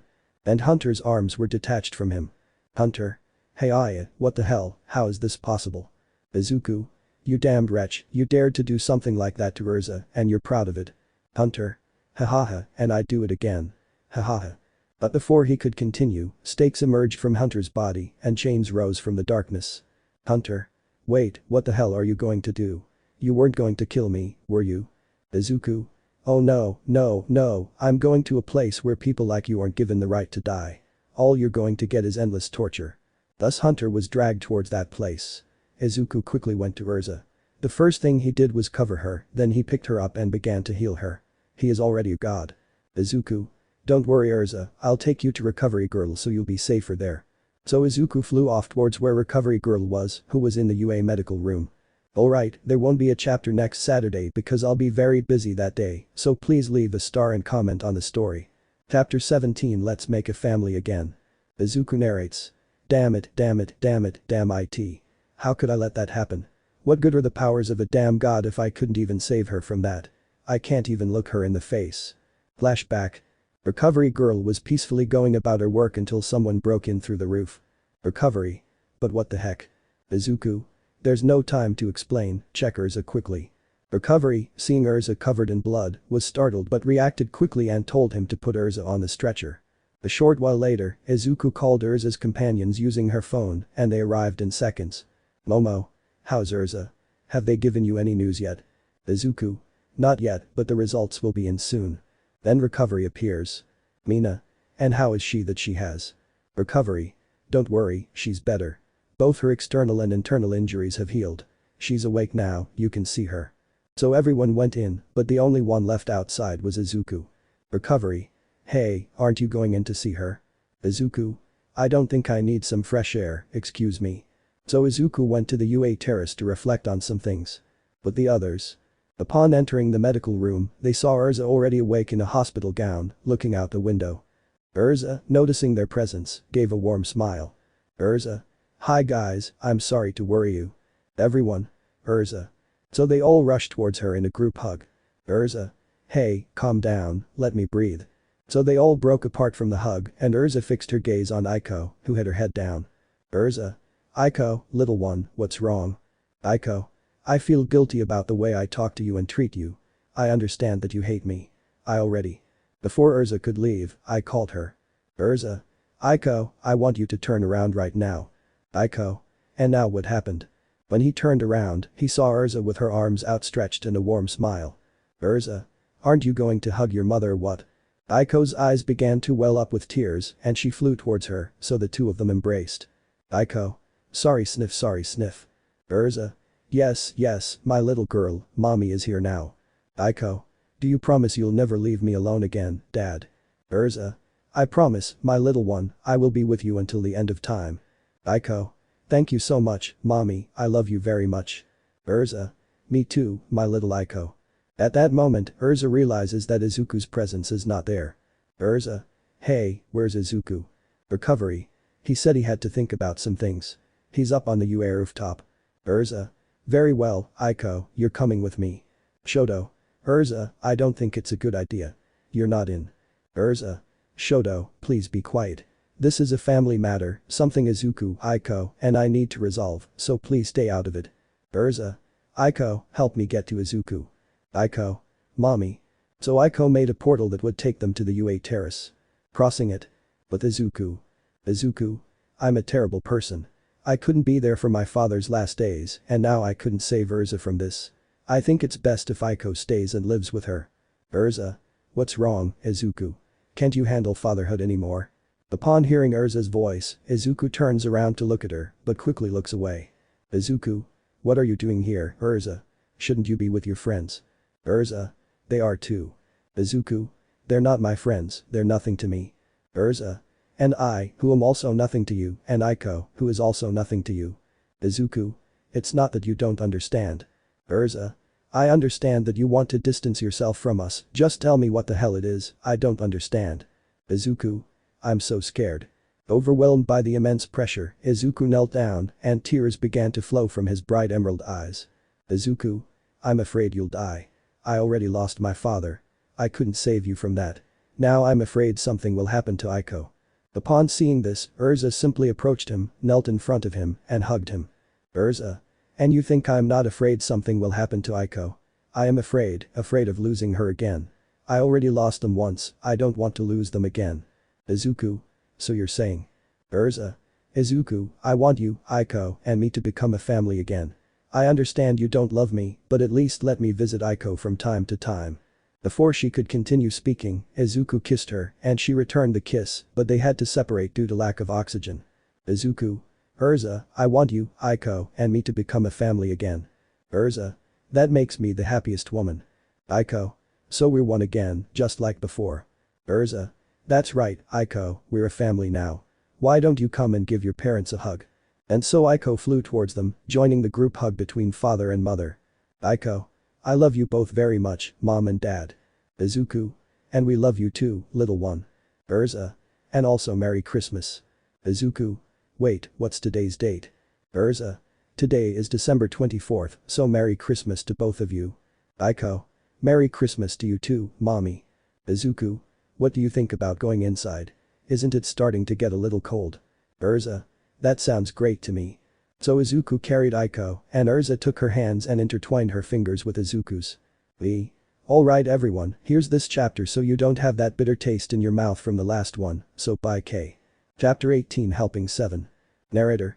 We find ourselves in the UA dormitories, specifically in a room where 3 people were lying down. Urza was lying next to Aiko, Izuku was sleeping on the other side of Aiko, and Aiko was in the middle of the bed. They were sleeping peacefully until Izuku's alarm clock started ringing, waking Aiko. She jumped out of bed and started jumping, waking her parents. Izuku. Aiko, please don't you think it's a bit early to be waking us up? We're on vacation, please. Urza. And what is it that has her so excited? Aiko. Well, every New Year's, Dad, me, and my uncles all spend it together. Izuku. That's right, well Urza, you're not getting rid of us today. Urza. And I hadn't planned to do it. Izuku. Alright then, let's get ready. Urza. Okay, I'll go to my room to change. Izuku. Okay, but take Aiko with you. Urza. Okay, come on Aiko, let's get all dolled up. Aiko, yes mommy. So Urza and Aiko went to Urza's room to get ready for the family reunion. Time skips. The 3 of them were ready and about to leave when someone called them, when someone noticed their presence. Mina. Urza-chan, it's so good that you're here. But Mina notices the clothing of Urza and her companions. Mina. Urza, what on earth are you doing with him and why are you acting like you're going on a family outing? Urza. It's because we're going on a family outing. Well, we're going to spend New Year's with Aiko's aunt and uncle, so with your permission, we'll be going now. So the 3 continued on their way while being watched by a frightened-looking Mina. Mina. Oh no, this isn't good, I have to tell the others about this. So Mina hurried off to tell her colleagues what had happened as they were making preparations for the new year. Our protagonists were walking towards Yuhiro and Seven's apartment as they lived together since Yuhiro was evicted from his last apartment and went to live with Seven. Urza. You know, Izuku, I miss these nice moments we used to have. Izuku. How curious, I miss them too. Aiko. Mommy, Daddy, I have a question. How did you 2 meet? Urza. I thought you already knew, darling. Aiko. Nope, Dad was going to tell me before you left us. Urza. Yes, I discussed myself, I'm truly sorry, I was very immature. Izuku. Hey, don't be so hard on yourself. We're human, sometimes we make mistakes. Besides, we're together as a family now, that's what's most important, right? Urza. You're right, Izuku and Aiko. When there's time, your dad and I will tell you the story of how we met. Aiko. Yay. Izuku. Okay, we're here.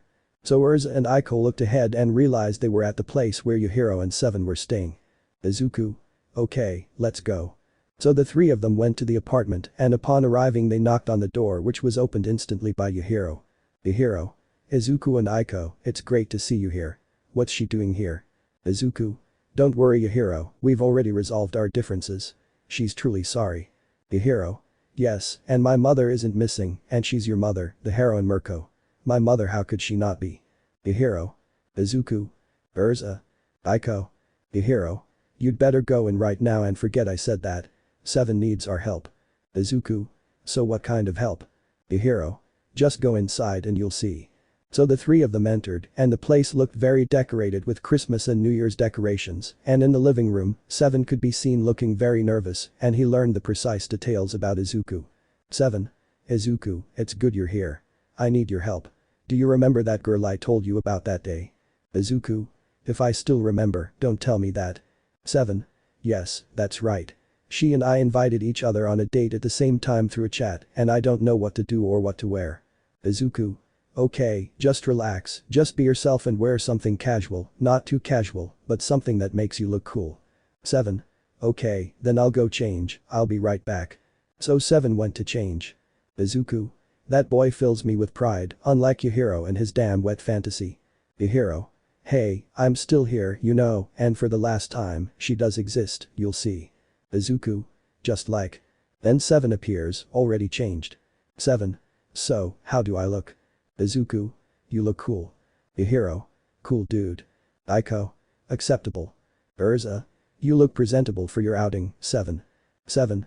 Thank you, and Urza, even though Izuku and Aiko have forgiven you, I want you to know that Yujiro and I will be watching you.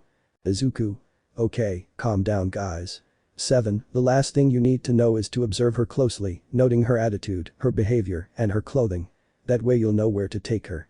Believe me, I did the same thing with Urza, and it worked. Yujiro. Pretty good, I'd say. Observing Aiko. 7. Okay, everything's clear then, thanks Izuku. Izuku.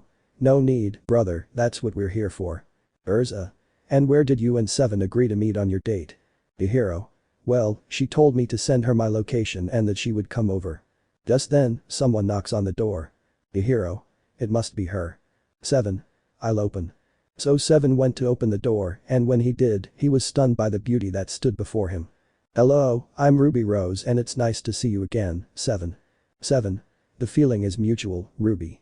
He said this with a slightly visible blush. Come in, let's go. I want to introduce you to my family. Ruby. Okay. So the two of them entered. 7. Okay guys, this is Ruby Rose, the girl I told you about. 7. Ruby, these are my siblings. The one with white hair is Yujiro Nakatamata, the one with green hair is Izuku Midoriya, and the one with red hair is Urza Scarlet, his wife. And the little one is Aiko Midoriya, Izuku and Urza's daughter. Ruby. It's a pleasure to meet you all. Hey, you guys weren't in the news because of your past, weren't you supposed to be separated? Izuku. Yes, but we didn't reconcile. She showed that she has changed, and Aiko already missed her mom. 7. Okay Ruby, it's time to go to our date, guys. I'll see you this afternoon. Bye. So 7 and Ruby left for their date. Yujiro. Look at him, how he fills us with pride. Izuku. If not like you. Yujiro. You're going to start again, you bastard. Then there's another knock at the door. Yujiro. Now that this imbecile has forgotten. So Yujiro went to open the door, and when he saw who it was, his eyes widened in surprise, just like Izuku's and Urza's, and Aiko's face broke into a smile. Izuku. No. Urza memes. Aiko. Today is going to be the best day for Uncle Yujiro. Good afternoon, I'm looking for someone named Yujiro Nakatamata, and I assume that the one in front of me is you, isn't that right? Yujiro. Yes it's me and who are you? Well, my name is 2B, and I'm with that girl who's been seen in your dreams and you in mine. B. To admire the pure perfection of the masterpiece. Faced with this whole situation, Yujiro could only faint. 2B. He's going to be fine, right? Izuku. So, don't worry, I just couldn't handle all the excitement. I'm Izuku, the one with red hair. This is Urza, my wife, and the little girl is my daughter and Urza's. 2B. Oh, it's a pleasure to meet you all. So 2B bent down, picked up 7, and carried him out like a sack of potatoes. Izuku. Wow, you're really strong. 2B. Of course, so please give me permission to put it on the cabinet and when I wake up I'll answer your questions about it. Izuku. Okay. So Izuku let 2B pass, who was carrying Yujiro around like a sack of potatoes. Time skips. Yujiro. Guys, I had that dream again, and that girl's name is. Izuku. It's 2B, no. Yujiro. Exactly, wait, how do you know his name? Urza. It's because it wasn't a dream and she's right next to you. So Yujiro looked to his side and saw her. She just turned to look at him, gave him a small smile, and waved. 2B. It's a pleasure to finally meet you, Yujiro. My name is 2B. You and I have a lot to talk about. Yujiro. Okay, this isn't a dream, right? Someone please pinch me. Then 2B pinches him, making it hurt, proving that it's not a dream. Yujiro. Okay, this isn't a dream, it's real life, and I had it all, see?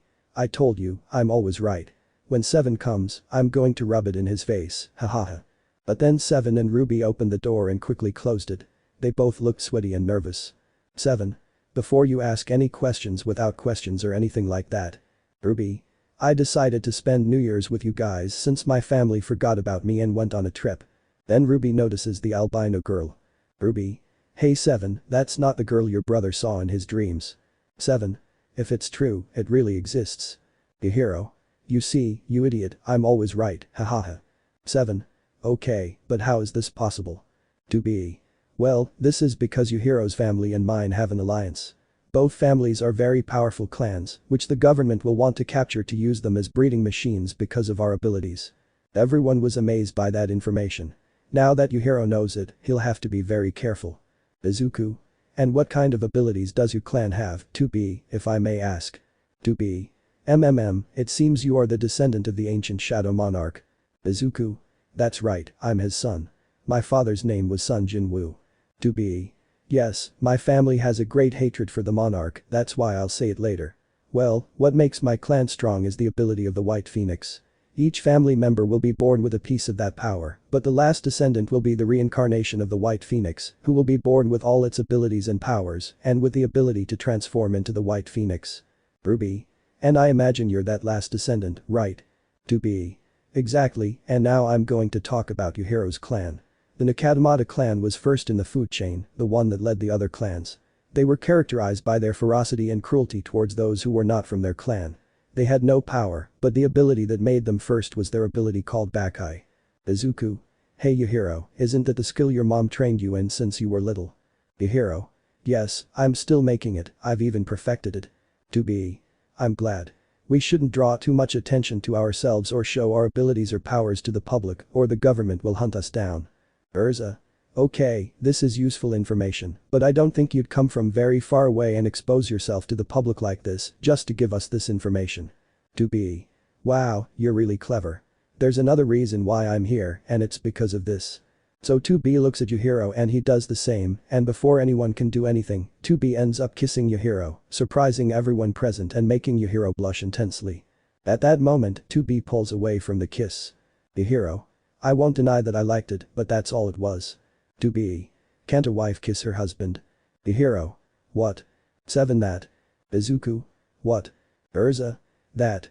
Ruby that. Aiko. What the hell? Yuhiro. Hey, what do you mean husband? I don't understand anything. 2B. Well, do you remember the day your mother disappeared? The day your father died? Yuhiro. Yes, I remember that day. 2B. Well, she was the one who killed him and came to us asking for protection for her son, who is you. In exchange, we could ask for whatever we wanted, and the patriarch of our family asked that you marry me since you and I are the last descendants of both families, which means we are very strong. Yuhiro. So all those dreams I had since I was 10 years old weren't just a coincidence. 2B. It wasn't me using one of the Phoenix's abilities. I wanted to meet you, so I always used that ability. Yuhiro. I don't know what to say, seriously guys, help me. Izuku. Oh no, don't drag me into this. I'm just as surprised as you are. 7. I'm the same. Ruby. Wow 7, your family is really different from mine. Can I live with you? 7. Ruby, calm down, we barely know each other. Let's have more dates and then we'll talk about it. Aiko. So, what do we do now? Izuku. I say, why don't we show the 3 new girls how we spent New Year's? What do you say, guys? Yuhiro. Hey 2B, have you ever had fun? 2B.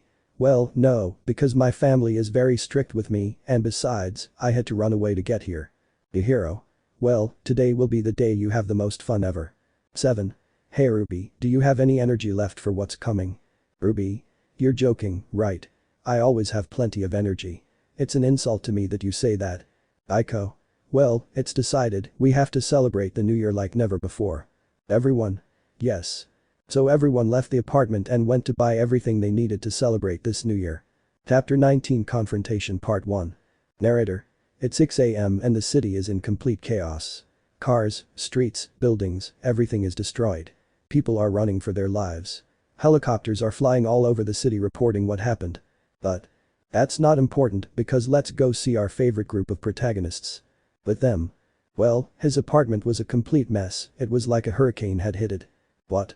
Do you think about going to Izuku's instead? Izuku was in a room that was as messy as the living room when he started to wake up. Izuku. Oh my head, what the hell happened yesterday? Urza. Izuku, keep quiet for a bit, will you? Izuku. Urza, what happened yesterday and what date is today? Urza. Sunday, January 1st, Saturday was December 31st, and we certainly had a good time. Izuku. Oh right, I remember now. I'd better get up to wake them up and have them help me with the housework.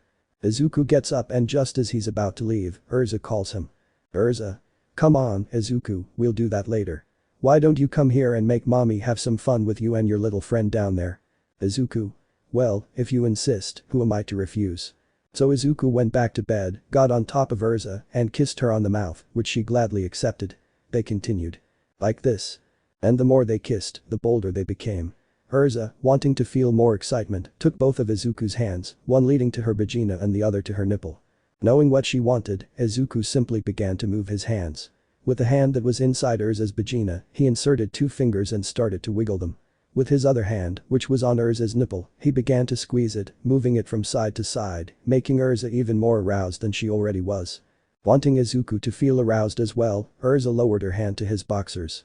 She slipped her hand inside and felt his penis, which was fully erect and about to burst through the fabric. Aiko. Mom, Dad, get up. I'm hungry. Upon Aiko's sudden appearance, Izuku and Urza became so startled that they fell out of bed. Urza. Aiko, darling, hasn't your father ever taught you that you should always knock before entering? Aiko. Yes, but I'm really hungry. Izuku. And what time is it then? Aiko. It's 2 p.m. Izuku. Okay, just wait a little longer. We're not going to change in the meantime. You wake up the others. Aiko. Okay, Dad. So Aiko made a metal bat appear and went to where her uncles were sleeping with their partners. Aiko. Hey guys, it's time to get up. Izuku. Wow, and just when it was getting good. Urza. Don't worry, Izuku. We can continue this tonight and maybe we'll invite my mother. Izuku. What? Urza. You think I didn't notice you were sleeping with my mother before we were dating or when we were already dating? Izuku. Urza, I'll give you an excuse, but it's… Urza. Don't worry, Izuku, I'm not angry. I actually enjoyed it. I enjoyed watching you have sex with my mother. I used to masturbate behind her bedroom door when you did it. Izuku. Okay, I didn't know that about you. Urza.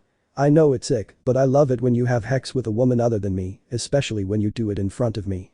I get incredibly excited and all I do is masturbate until I'm satisfied just from seeing something like that. Izuku. Well then, if you want that so badly, then get ready for tonight. Urza. I'm going to be waiting every damn minute for night to fall. Time skips. Now we can see the whole family awake and taking in all the chaos in the living room and 7 reading a letter that was under the door. Ruby. What does the letter 7 say? 7. It's an eviction notice.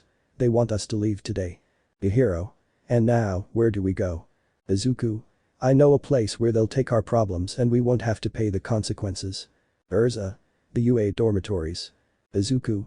Exactly. To be. And since today is January 1st, there may already be admission registrations. Izuku. Alright everyone, get your things ready, we're heading to the dorms. Time skips. Our team was now out on the streets of Japan, while 7 and Yujiro carried their belongings in their suitcases. 7. Wow, we really made quite a scene. To be. I just hope I haven't done anything embarrassing or misused my powers, because if my family finds out about this, well. At that moment, 2B began to tremble and tears started to well up in her beautiful eyes, but then she received a caress on her snow-white hair and, seeing who it was. Yujiro. Hey 2B, relax, she has us. Besides, like you said, I'm part of the last clan, the most feared and respected of all time. 7. If you also say you're Yuhiro's fiancé, that makes you part of the family and he always protects them. Ruby. Oh, but what touching words you say, and that I'm not part of the family, I mean, we already did it, didn't we? 7. Hey, that was the alcohol. Besides, I already told you, let's have more dates so we can get to know each other much better. Ruby. Okay, but I'll decide next time. Izuku. Okay, we're here. So everyone saw the bedrooms, which were rather large. To be. No, we first have to get to the director because of our arrival. Izuku. Nah, don't worry about the commotion that's going to happen, they'll come here because of the noise. 7. Okay, so inside. Then everyone went in. Izuku. Well, it seems there's no one here. You're damn extra. Izuku. And I spoke too early. That was Bakugo Kitsuki, propelling himself forward with his explosions, and just as he was about to strike Izuku, a pair of scissors landed on Bakugo's neck, indicating that if he took one more step, his neck would be sliced. 7. Alright, you calm down or I'll calm you down. Ruby. Wow 7, I didn't know you could do that.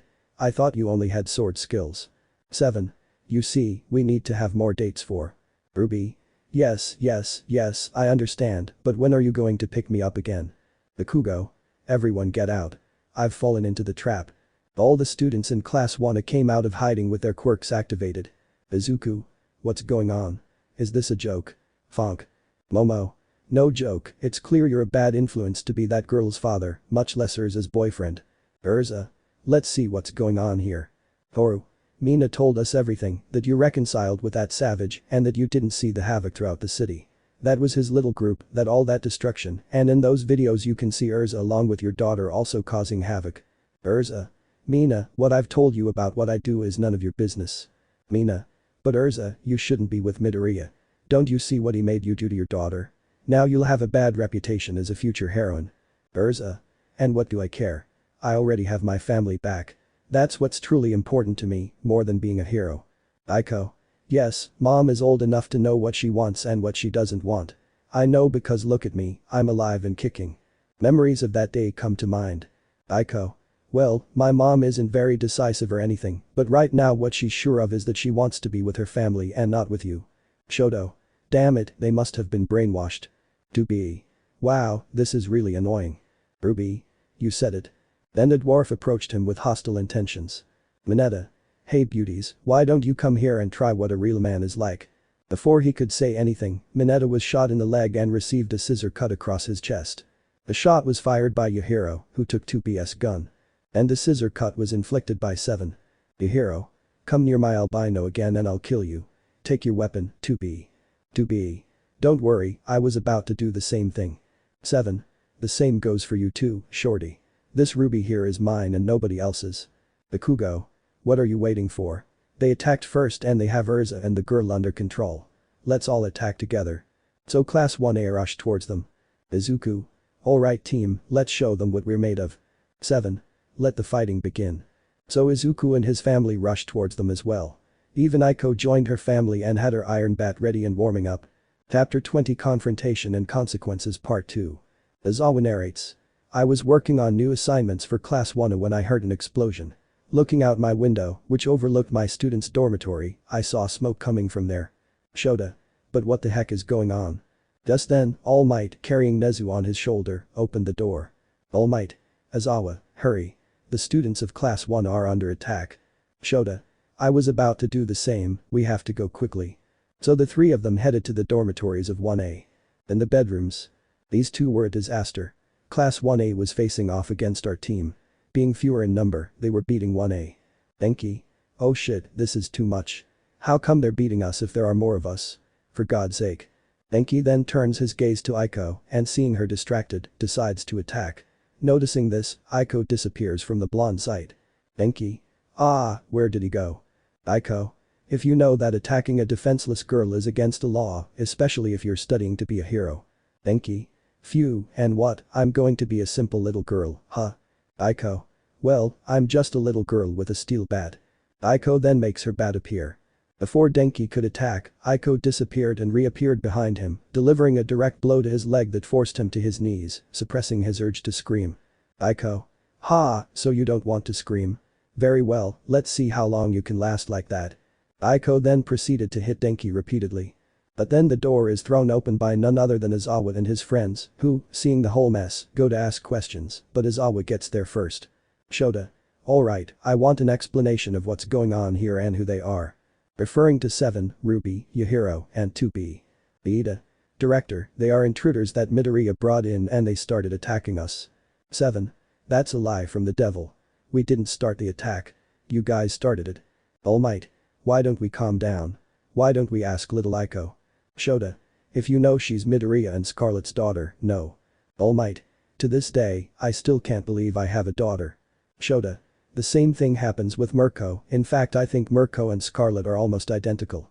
Then a sword flew past him, and when he saw who it was. Urza. I'm sorry, sensei, but I don't like being compared to Mirko. She and I are not the same at all. Nezu. We're getting off topic. Very well, little one, why don't you tell us what happened here? Aiko. From the beginning. Nezu. From the beginning. Aiko. It all started when mom, dad, and I were heading towards the exit of the dorms, but then the pink-haired girl interrupted us. When she found out that my parents had reconciled, she got upset and said that they shouldn't be together. Aiko. Since she was getting on our nerves, we just ignored her and continued on our way to our aunt and uncle's house to celebrate New Year's. After some trouble throughout the night, we woke up to a letter offering accommodation, and my father suggested this place. Then, the explosion-prone guy attacked us, and one thing led to another, and that's why we're here. Shota. I see. So my students not only misused their quirks, but also launched an attack even with a minor present, endangering the girl. Denki. Sensei, don't believe that girl, she's from the devil, seriously. Shota. Denki, you know that false accusations are serious, right? Besides, the girl is a civilian whom you dragged into the fight. Shota. And please, she's just a girl. Yes, she has horns, but they're part of her quirk. Denki Piro-sen. Shota. Enough. You've committed too many offenses in one day. I'm going to talk to you seriously while All Might and Nezu deal with the new ones. So All Might and Nezu went where our group was. Nezu. Good afternoon, I'm Director Nezu. And who are you? Yahiro yo soy Yahiro Nakatamata. 7 yo 7 solo 7. Ruby Rose. 2B. You can call me 2B. Nezu. And what are you doing here? 7. Izuku said they would accept us here, so here we are. All Might. And can you tell what kind of quirks each person has? Yahiro. For now, that will remain a secret. If that's all, where did we sign up to be here? Nezu. Very well, now follow me to my office to complete the transfer. Time skips. Now we can see our team in a restaurant eating peacefully. They had already completed the paperwork to enter UA, and now they were eating peacefully. 2B. Wow, I have to admit the food here is delicious. Ruby. You said it, friend. 2B. Friend. Ruby. Oh yeah, we're friends. Didn't you say you've never had any friends or anything like that? 2B. No, my family forbade me from having friends or being with anyone who wasn't family. They always said I had to be perfect, that I had to be the best, a lady, and many other things. Ruby. Well, do you see your family here? 2B. No. Ruby. Exactly, why don't we become friends? Nice to meet you, I'm Ruby Rose. 2B. Nice to meet you, Ruby, I'm 2B, delighted to meet you. Just then, 2B's phone started ringing. Knowing who it was, 2B began to tremble and fearfully answered the phone. 2B. Hello. What were you thinking, 2B, when you did such a stupid thing by leaving the clan? 2B. Dad, it's just that I. Shut up, you damn brat. Did you see on TV how you're with a group misusing your powers that are absolutely sacred, and you're using them irresponsibly? 2B. Dad, I can explain on my own. I said shut up. You know what your punishment will be, not for all these offenses you've committed, no. 2B couldn't take this whole situation anymore. Her father's shouting, the stares people gave her. Then the voices in her head started, further worsening 2B's mental health. You have to be the best. You have to be perfect. You're just a mistake. You don't deserve to be worthy of that power. You have to behave like a lady. If you weren't the descendant of the Phoenix, you would only be a disgrace, a disappointment that would no longer exist in this house. 2B couldn't take it anymore. She felt like her sanity was going to explode from all the pressure she was feeling, but then Yahiro took her phone. Yahiro. Alright, who's the idiot I'm talking to now? Who are you? Don't you know who you're talking to? Yahiro. Yes, I'm talking to my future bitch. In all my time, no one has dared to speak to me like that except for one person. Yahiro. I'm glad to be the second to speak, but if you think you're such a man, why don't you come and beat the crap out of me?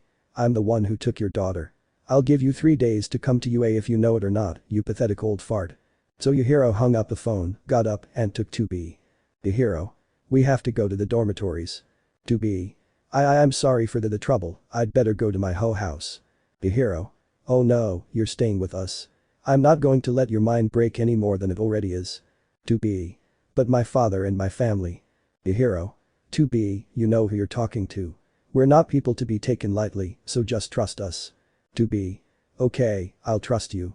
At that moment, Ruby and Urza placed their hands on his shoulders. Urza. Hey 2B, why don't the 4 of us go over so you can calm down a bit while the guys sort this out? What do you think? 2B. It's fine, but what about the izuku? Don't worry, we'll be fine. Have fun. 7. Don't worry, we'll be fine. 2B. Okay, if you say so, then let's go girls. So the 4 of them just left while the boys stayed there watching. Yahiro. I'm going to kill that son of a bitch for doing that to 2B. 7. Calm down, Yahiro. Save that anger for when the day comes. Izuku. Don't worry, I think 2B's clan's egos have gone through the roof since they became number 1. Yahiro. Then I'll personally bring them down from that cloud. The Nakatamata clan will once again be number 1 and they'll leave them in the lowest possible position. Chapter 21. The day has arrived. Leave your star and comment or you're a faggot and you'll get worse if you try to cancel and return the spell. Narrator. We find ourselves on a beach where we can see the boys. Yahiro is training his Bakai techniques. He was training shirtless because it was very hot and he took it off while being watched by Izuku and 7. Izuku. How long has he been training? 7. Since this morning he really wants to punch his father-in-law in the face. Izuku. Yeah, hey, where are the girls? 7. They're helping 2B get in. She also wants to beat up her father, her sisters, and if possible, her whole family. Izuku. Shouldn't we do the same? Help Yujiro get in. 7. Nah, I don't think so. Yujiro trained his techniques very well even before we met. He's just warming up and reviewing what he's learned all these years. Izuku. Wow, and I thought my family was the most dysfunctional, but I see there are worse families than mine. Izuku. Hey 7, have you ever wondered what happened to your family, what your mother or father were like, or the reason why they left you at the doorstep of the clan you're in now? 7. No, I've never wondered about that, and it's better that way. I don't care who my mother or father is, or the reason for their abandonment, and I'm grateful for that, since I'm the best assassin in my clan. Izuku. Well, it's your decision. I'm not getting involved anymore. I'd better call Yujiro. It's almost time. Izuku. Hey Yujiro, have you trained enough? Let's go, it's almost time to beat the crap out of your father-in-law. So Yujiro stopped his training abruptly and went to get a towel to dry his sweat. Yujiro. So what are we waiting for? Let's go. Yujiro proceeded to walk in the direction of UA with a serious look that showed anger. 7. Wow, he's really angry. Izuku. And it's much better if we walk to get there faster. So the three of them went in the direction of the UA, where the three girls and the other students and professors of the UA were. To be. I don't know if I can do it, maybe my family is right, this is ridiculous. Urza. Come on 2B, we were here almost all day giving you motivation to face your family, now is not the time to back down. Ruby. That's right, plus your family is coming over and your dad is about to fight with your boyfriend. The whirlwind of white fire formed in the middle of the training floor. 2B already knew who they were, so she became serious. As the fire dispersed, several figures appeared. 3 men and 3 women, all with white hair. This is where you were hiding, brat. That's what the person on the phone said back then. Wow, there are a lot of people here, don't you think, brothers? Yes, I believe it. Nezu. That's how you should be with the people you talk to, right? That's right, my name is Zelker, father of 2B. My name is Silver, Zelker's middle brother. I am Silco, younger brother of the two. Silco. And these are our daughters, girls, introduce yourselves. I am A2 2B's older sister. My name is Kane, Goho's older sister. My name is Goho, Kane's middle sister. I am Psycho, Kane and Goho's little sister. People, we have to accept it, albino women are beautiful, elegant, and classy. Nezu. It's a pleasure to meet my student's family. Zelker. So, a student not only disobeys me, she runs away, she also goes to a school full of weak people. Your punishment is increasing, 2B. 2B. Who says you're going to punish me? You have no power over me anymore. Silver. Wow, brother, the little one is rebelling. Didn't you say you'd already raised her? Zelker. Don't you know who you're talking to? 2B. Of course I know who I'm talking to. I'm talking to a shitty old man who only knows how to hit women like the coward he is. Urza. That, 2B, shows who's in charge. Ruby. Oh, how can you believe it, my little one, just yesterday she was a bundle of nerves and tears, and look at her now, a grown woman. Those words spoken by 2B that surprised her family. Silco. Well, brother, are you going to let your own daughter talk to you like that? Zelker. You damn brat, you'll see what I'm going to do to you. Before Zelker could take a step, the air felt heavy from nowhere. It was a murderous instinct, but from where? The gates of UA were destroyed, and from them emerged 3 figures, each wearing armor different from the others. The one in purple armor is 7. The one in gray and blue armor is Yujiro. The one in black armor is Izuku. Izuku. Here are those who cried, bitches. 7. This is going to be fun. Yujiro. Alright, which one of you 3 is 2B's father so I can beat him up right now? Zelker. So you're the one who made the brat behave like that towards me? Tell me, what's your name? Yujiro. My name is Yujiro Nakatamata. Tell me, does that last name sound familiar?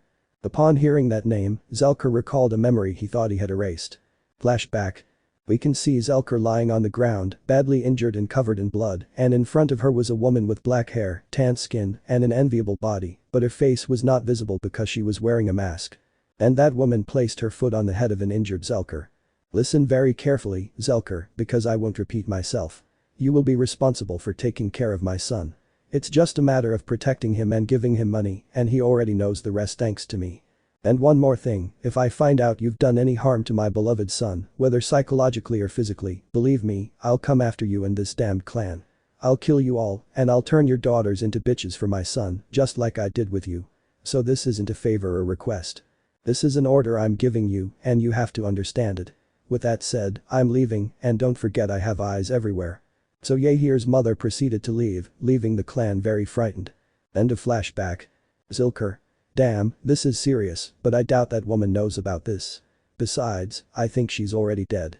Zelker. "Well then, why don't you come here and show me what Nakatamatas are made of?" Yahiro. "Believe me, you don't want to know, but since you asked for it." Yahiro deactivated his armor, revealing his civilian clothes, and launched himself into a fight against Zelker, who did the same as Yahiro. Zelker, thinking he was going to land a punch to the face, prepared a counter-punch, but what he didn't expect was that Yahiro would hit him in the stomach, sending him flying a few meters. Zelker, what the hell? I was sure that punch was going straight for my face. How did it move so fast? Zelker, fueled by his white fire, went to punch him in the jaw. Yahiro, not knowing what he was up to, gave him a spinning kick, sending him to the floor with his cheek swollen from the blow and some blood in his mouth. When he got up and saw Yahiro, he was met with another kick. And to top it all off, he gave him an axe kick. Yahiro. What's wrong with you, old man? You think you're so brave for hitting women? What happened? You can't handle me? You didn't even make me use my back eye. Come on, give me more of a fight. Zelker. You damn brat, you'll see. Zelker threw a fireball at Yahiro, who dodged it, but what he didn't count on was that it was a distraction, and Zelker took advantage of it to punch him in the jaw, knocking Yahiro down. Yahiro. You damned old man, you'll pay for that. When Yahiro got up, he couldn't move. Yahiro. What the hell? Why can't I move? Zelker. It's surprising, isn't it? That's what happens when you get hit there. Your jaw, being connected to your brain, if you get hit like that, well, your brain will be blocked, which prevents movement but not consciousness, so I'm going to take advantage of that. Zelker proceeded to punch him in the stomach, then grabbed him by the hair, lifted him up, slammed him down again, and began to punch him repeatedly all over his body. Yhiro. Dubi was going to stop the fight, but someone grabbed her.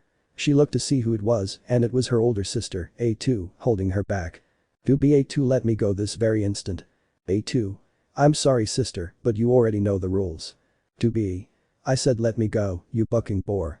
Giving her an elbow to the nose, causing her to let go because of the pain in her nose. Dubi was going to keep advancing, but chains of white fire bound her. Those responsible were Silco and Psycho. Dubi. Let me go, you bastards. I'll kill you, I'll kill you, I'll kill all of you. I don't care if you're my family, you've hurt my Yahiro, and that's why I'll kill you. Zelker. What's wrong, brat? Why aren't you defending yourself? It doesn't surprise me that your mother is a good for nothing. She was just a slut, hahaha. AHG. His neck was squeezed by a hand, which belonged to Yahiro. Blood was flowing from his forehead, and his hair was obscuring his vision. Before Zelker could make another move, he was punched in the stomach, sending him flying a few meters, but he recovered quickly. Zelker. But how did you manage to move if? He received a kick to the jaw with twice the force. Zelker. You damn fool, do you seriously think that'll immobilize me? Hahaha. But he saw that Yahiro adopted a fighting stance that he knew very well. Yahiro back high 10. Zelker was about to throw another punch, but Yahiro was faster and struck him in the stomach with his elbow. Before Yahiro recovered, he received several blows that were so strong that upon impact, they created a mini shockwave due to the force of the strikes. Now he would perform a combination of punches and kicks that were impossible to dodge because of how fast they were going. Yahiro back high 20. Now Yahiro's punches were faster and more powerful, to the point that they left a blue trail. Now Zelker found himself on the floor as before. Fixing his gaze on Yahiro, for a moment he saw Yahiro's mother, bringing back memories of that day. But he also saw a being in a black trench coat, wielding a scythe. Looking at its face, he saw it was pure skeleton, indicating it was there to take him away. Zelker. Please have mercy. Yahiro back high 30. Now Yahiro was on top of Zelker and began to repeatedly hit him all over his body, striking sensitive points of the human body. Zelker. Hi, please, have mercy, I beg you. Yahiro. Shut up, you insolent, damn trash. Thus Yahiro delivered the final blow that ended Zelker's life. Now there was only a silence that no one dared to break for fear of that student and his brutality. Yahiro stood up and turned to look at 2B's family, who had her on the ground tied up with chains of fire. Yahiro. Now it's your turn for hurting 2B. 2B's family tensed up upon hearing those words. The man who had destroyed the strongest member of their clan was now challenging them, but their pride prevented them from running away. What they heard then chilled their blood and gave them goosebumps. Chapter 22 We are a family no matter what. Narrator. We can see our team in the recovery room where Yujiro was, having been knocked out by Izuku since the fight had ended, but Yujiro wanted to continue so he had to knock him out. 7. They really beat the shit out of your dad to be. To be honest, I enjoyed every punch Yujiro landed on my father. I'll never forget the look on his face, haha. Ruby. Well, what's going to happen to your family now? To be. Well, they escaped because of the fear they felt towards Yujiro when Izuku knocked him out, but not before taking Zelker's body with them, and now they are the second most feared clan. Urza. That they weren't in the first place. To be. A clan, by cowardly escaping from their opponent, is quickly handing them the position, and since they did that, well, now the Nakatamatas have reclaimed the throne of the most feared clan. Yujiro. So I'm the biggest baddest in the whole place. Everyone was startled by Yuhiro's sudden appearance. 7. You son of a bitch, what time did you wake up? Yujiro. A while ago. Izuku. Like you're the toughest, huh? I'm the one who knocked you out. Yujiro. You're just the observer. Aiko observer. 7. That's how your father is, being the heir to the power of the god who created us, since before he was just an observer, someone who didn't interrupt the order of the world, not even in the clan wars. Urza. Wait, you're god and you never told me. Izuku. You never asked, but hey, now you've eaten a god and now we have a girl.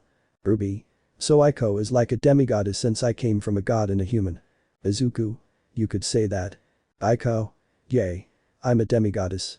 Turns her gaze toward 7. Aiko. Bow down before me, you demigoddess slave.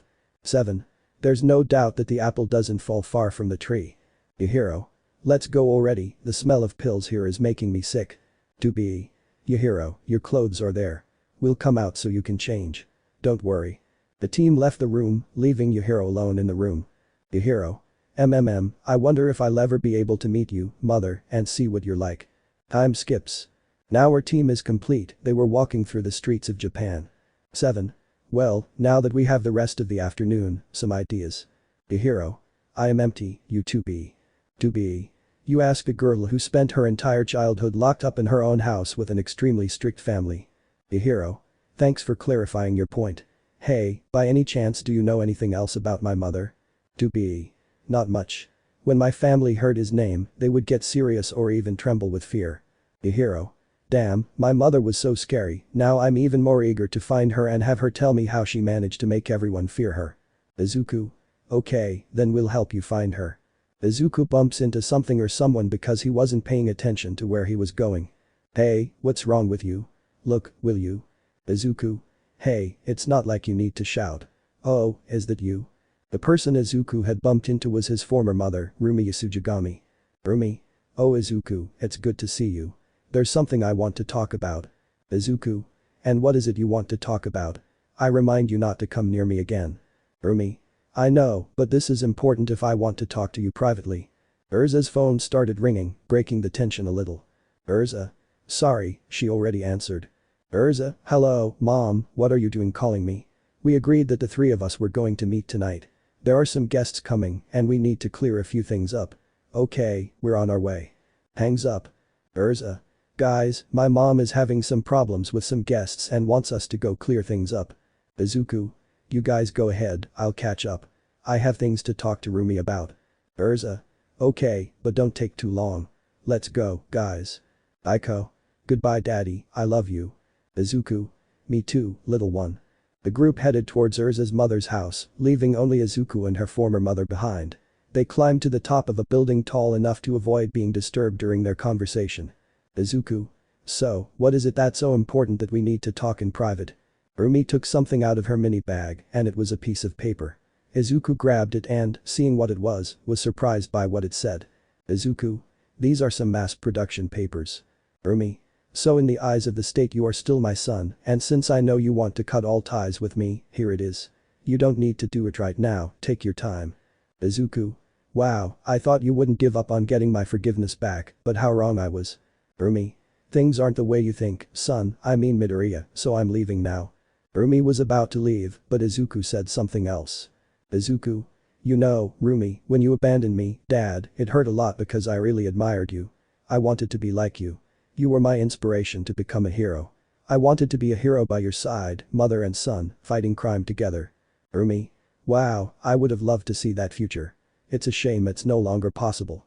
I'm sorry for shattering your dreams, little one, but that's life. Now focus on what's in front of you, and that's your new family. Protect them, Midoriya. Izuku. And what's going to happen to you?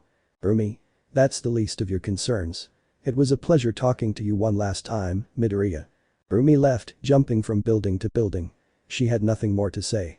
She had already spoken what she needed to say, what was once her son. Izuku just stared at the paper. Izuku. You were wrong about you and Urza being the same. Urza truly wanted to revive herself from her sins, and she did, well you gave up easily. Izuku's phone starts ringing. Izuku, hello, yes Urza, I'm on my way. It seems the problem has gotten serious. Understood, I'm coming. Hangs up. Opening a dimensional portal, he went to Urza's house to see what was happening there. At Urza's house. Irene. Endeavor, I already told you, I changed my mind, the wedding is cancelled. Endeavor. And I wonder why you're cancelling it. Almost all the preparations for our children's wedding were complete. Irene. I'm cancelling it because my daughter got back with her ex-husband or boyfriend and he made me reconsider my actions and because he gave me a buck that I'd missed for years, those bucks we used to have. The dimensional portal opens in front of everyone and Izuku comes out of it. Izuku. I'm here, what's the problem? Urza. The thing is, I don't want to get married anymore because I'm with you and since my mother did something stupid, now they don't want to cancel the wedding. Izuku. Okay, let's do this, Endeavor.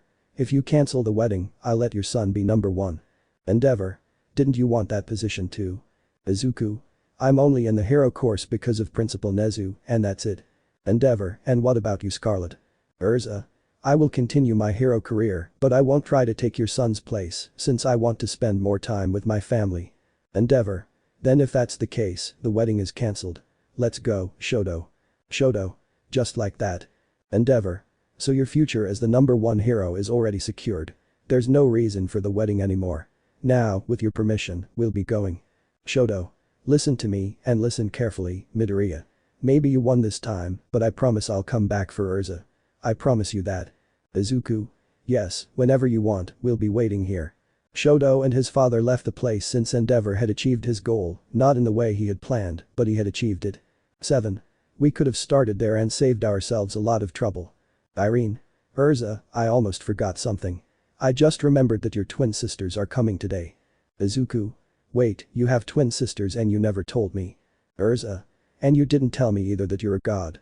Izuku. What about when your twin sisters come? Irene. They're coming today.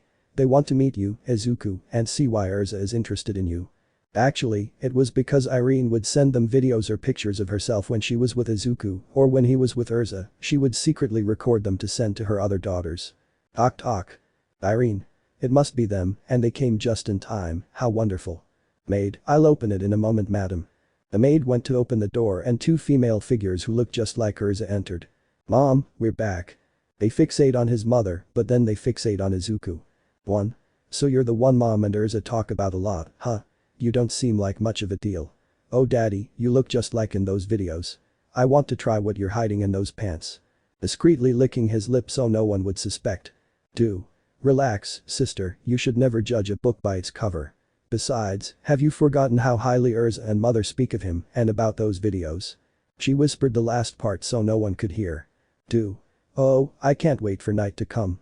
I want to try it and have him make me his with that weapon he hides in his pants. Both sisters were practically devouring Izuku with their eyes and he just felt a tingle down his spine. Irene. Elsie, Urza, it's a pleasure to see you again. Elsie. It's a pleasure too, mother. Urza. I already missed my younger sister's presence. Izuku. They only resemble you. They even have the same name. There was no creativity when it came to the name. Irene. Daughters, please introduce yourselves to the new guests. Urza. Well, I'm Urza Nightwalker, but you can call me Queen. Elsie. I'm Elsie Crimson. 7.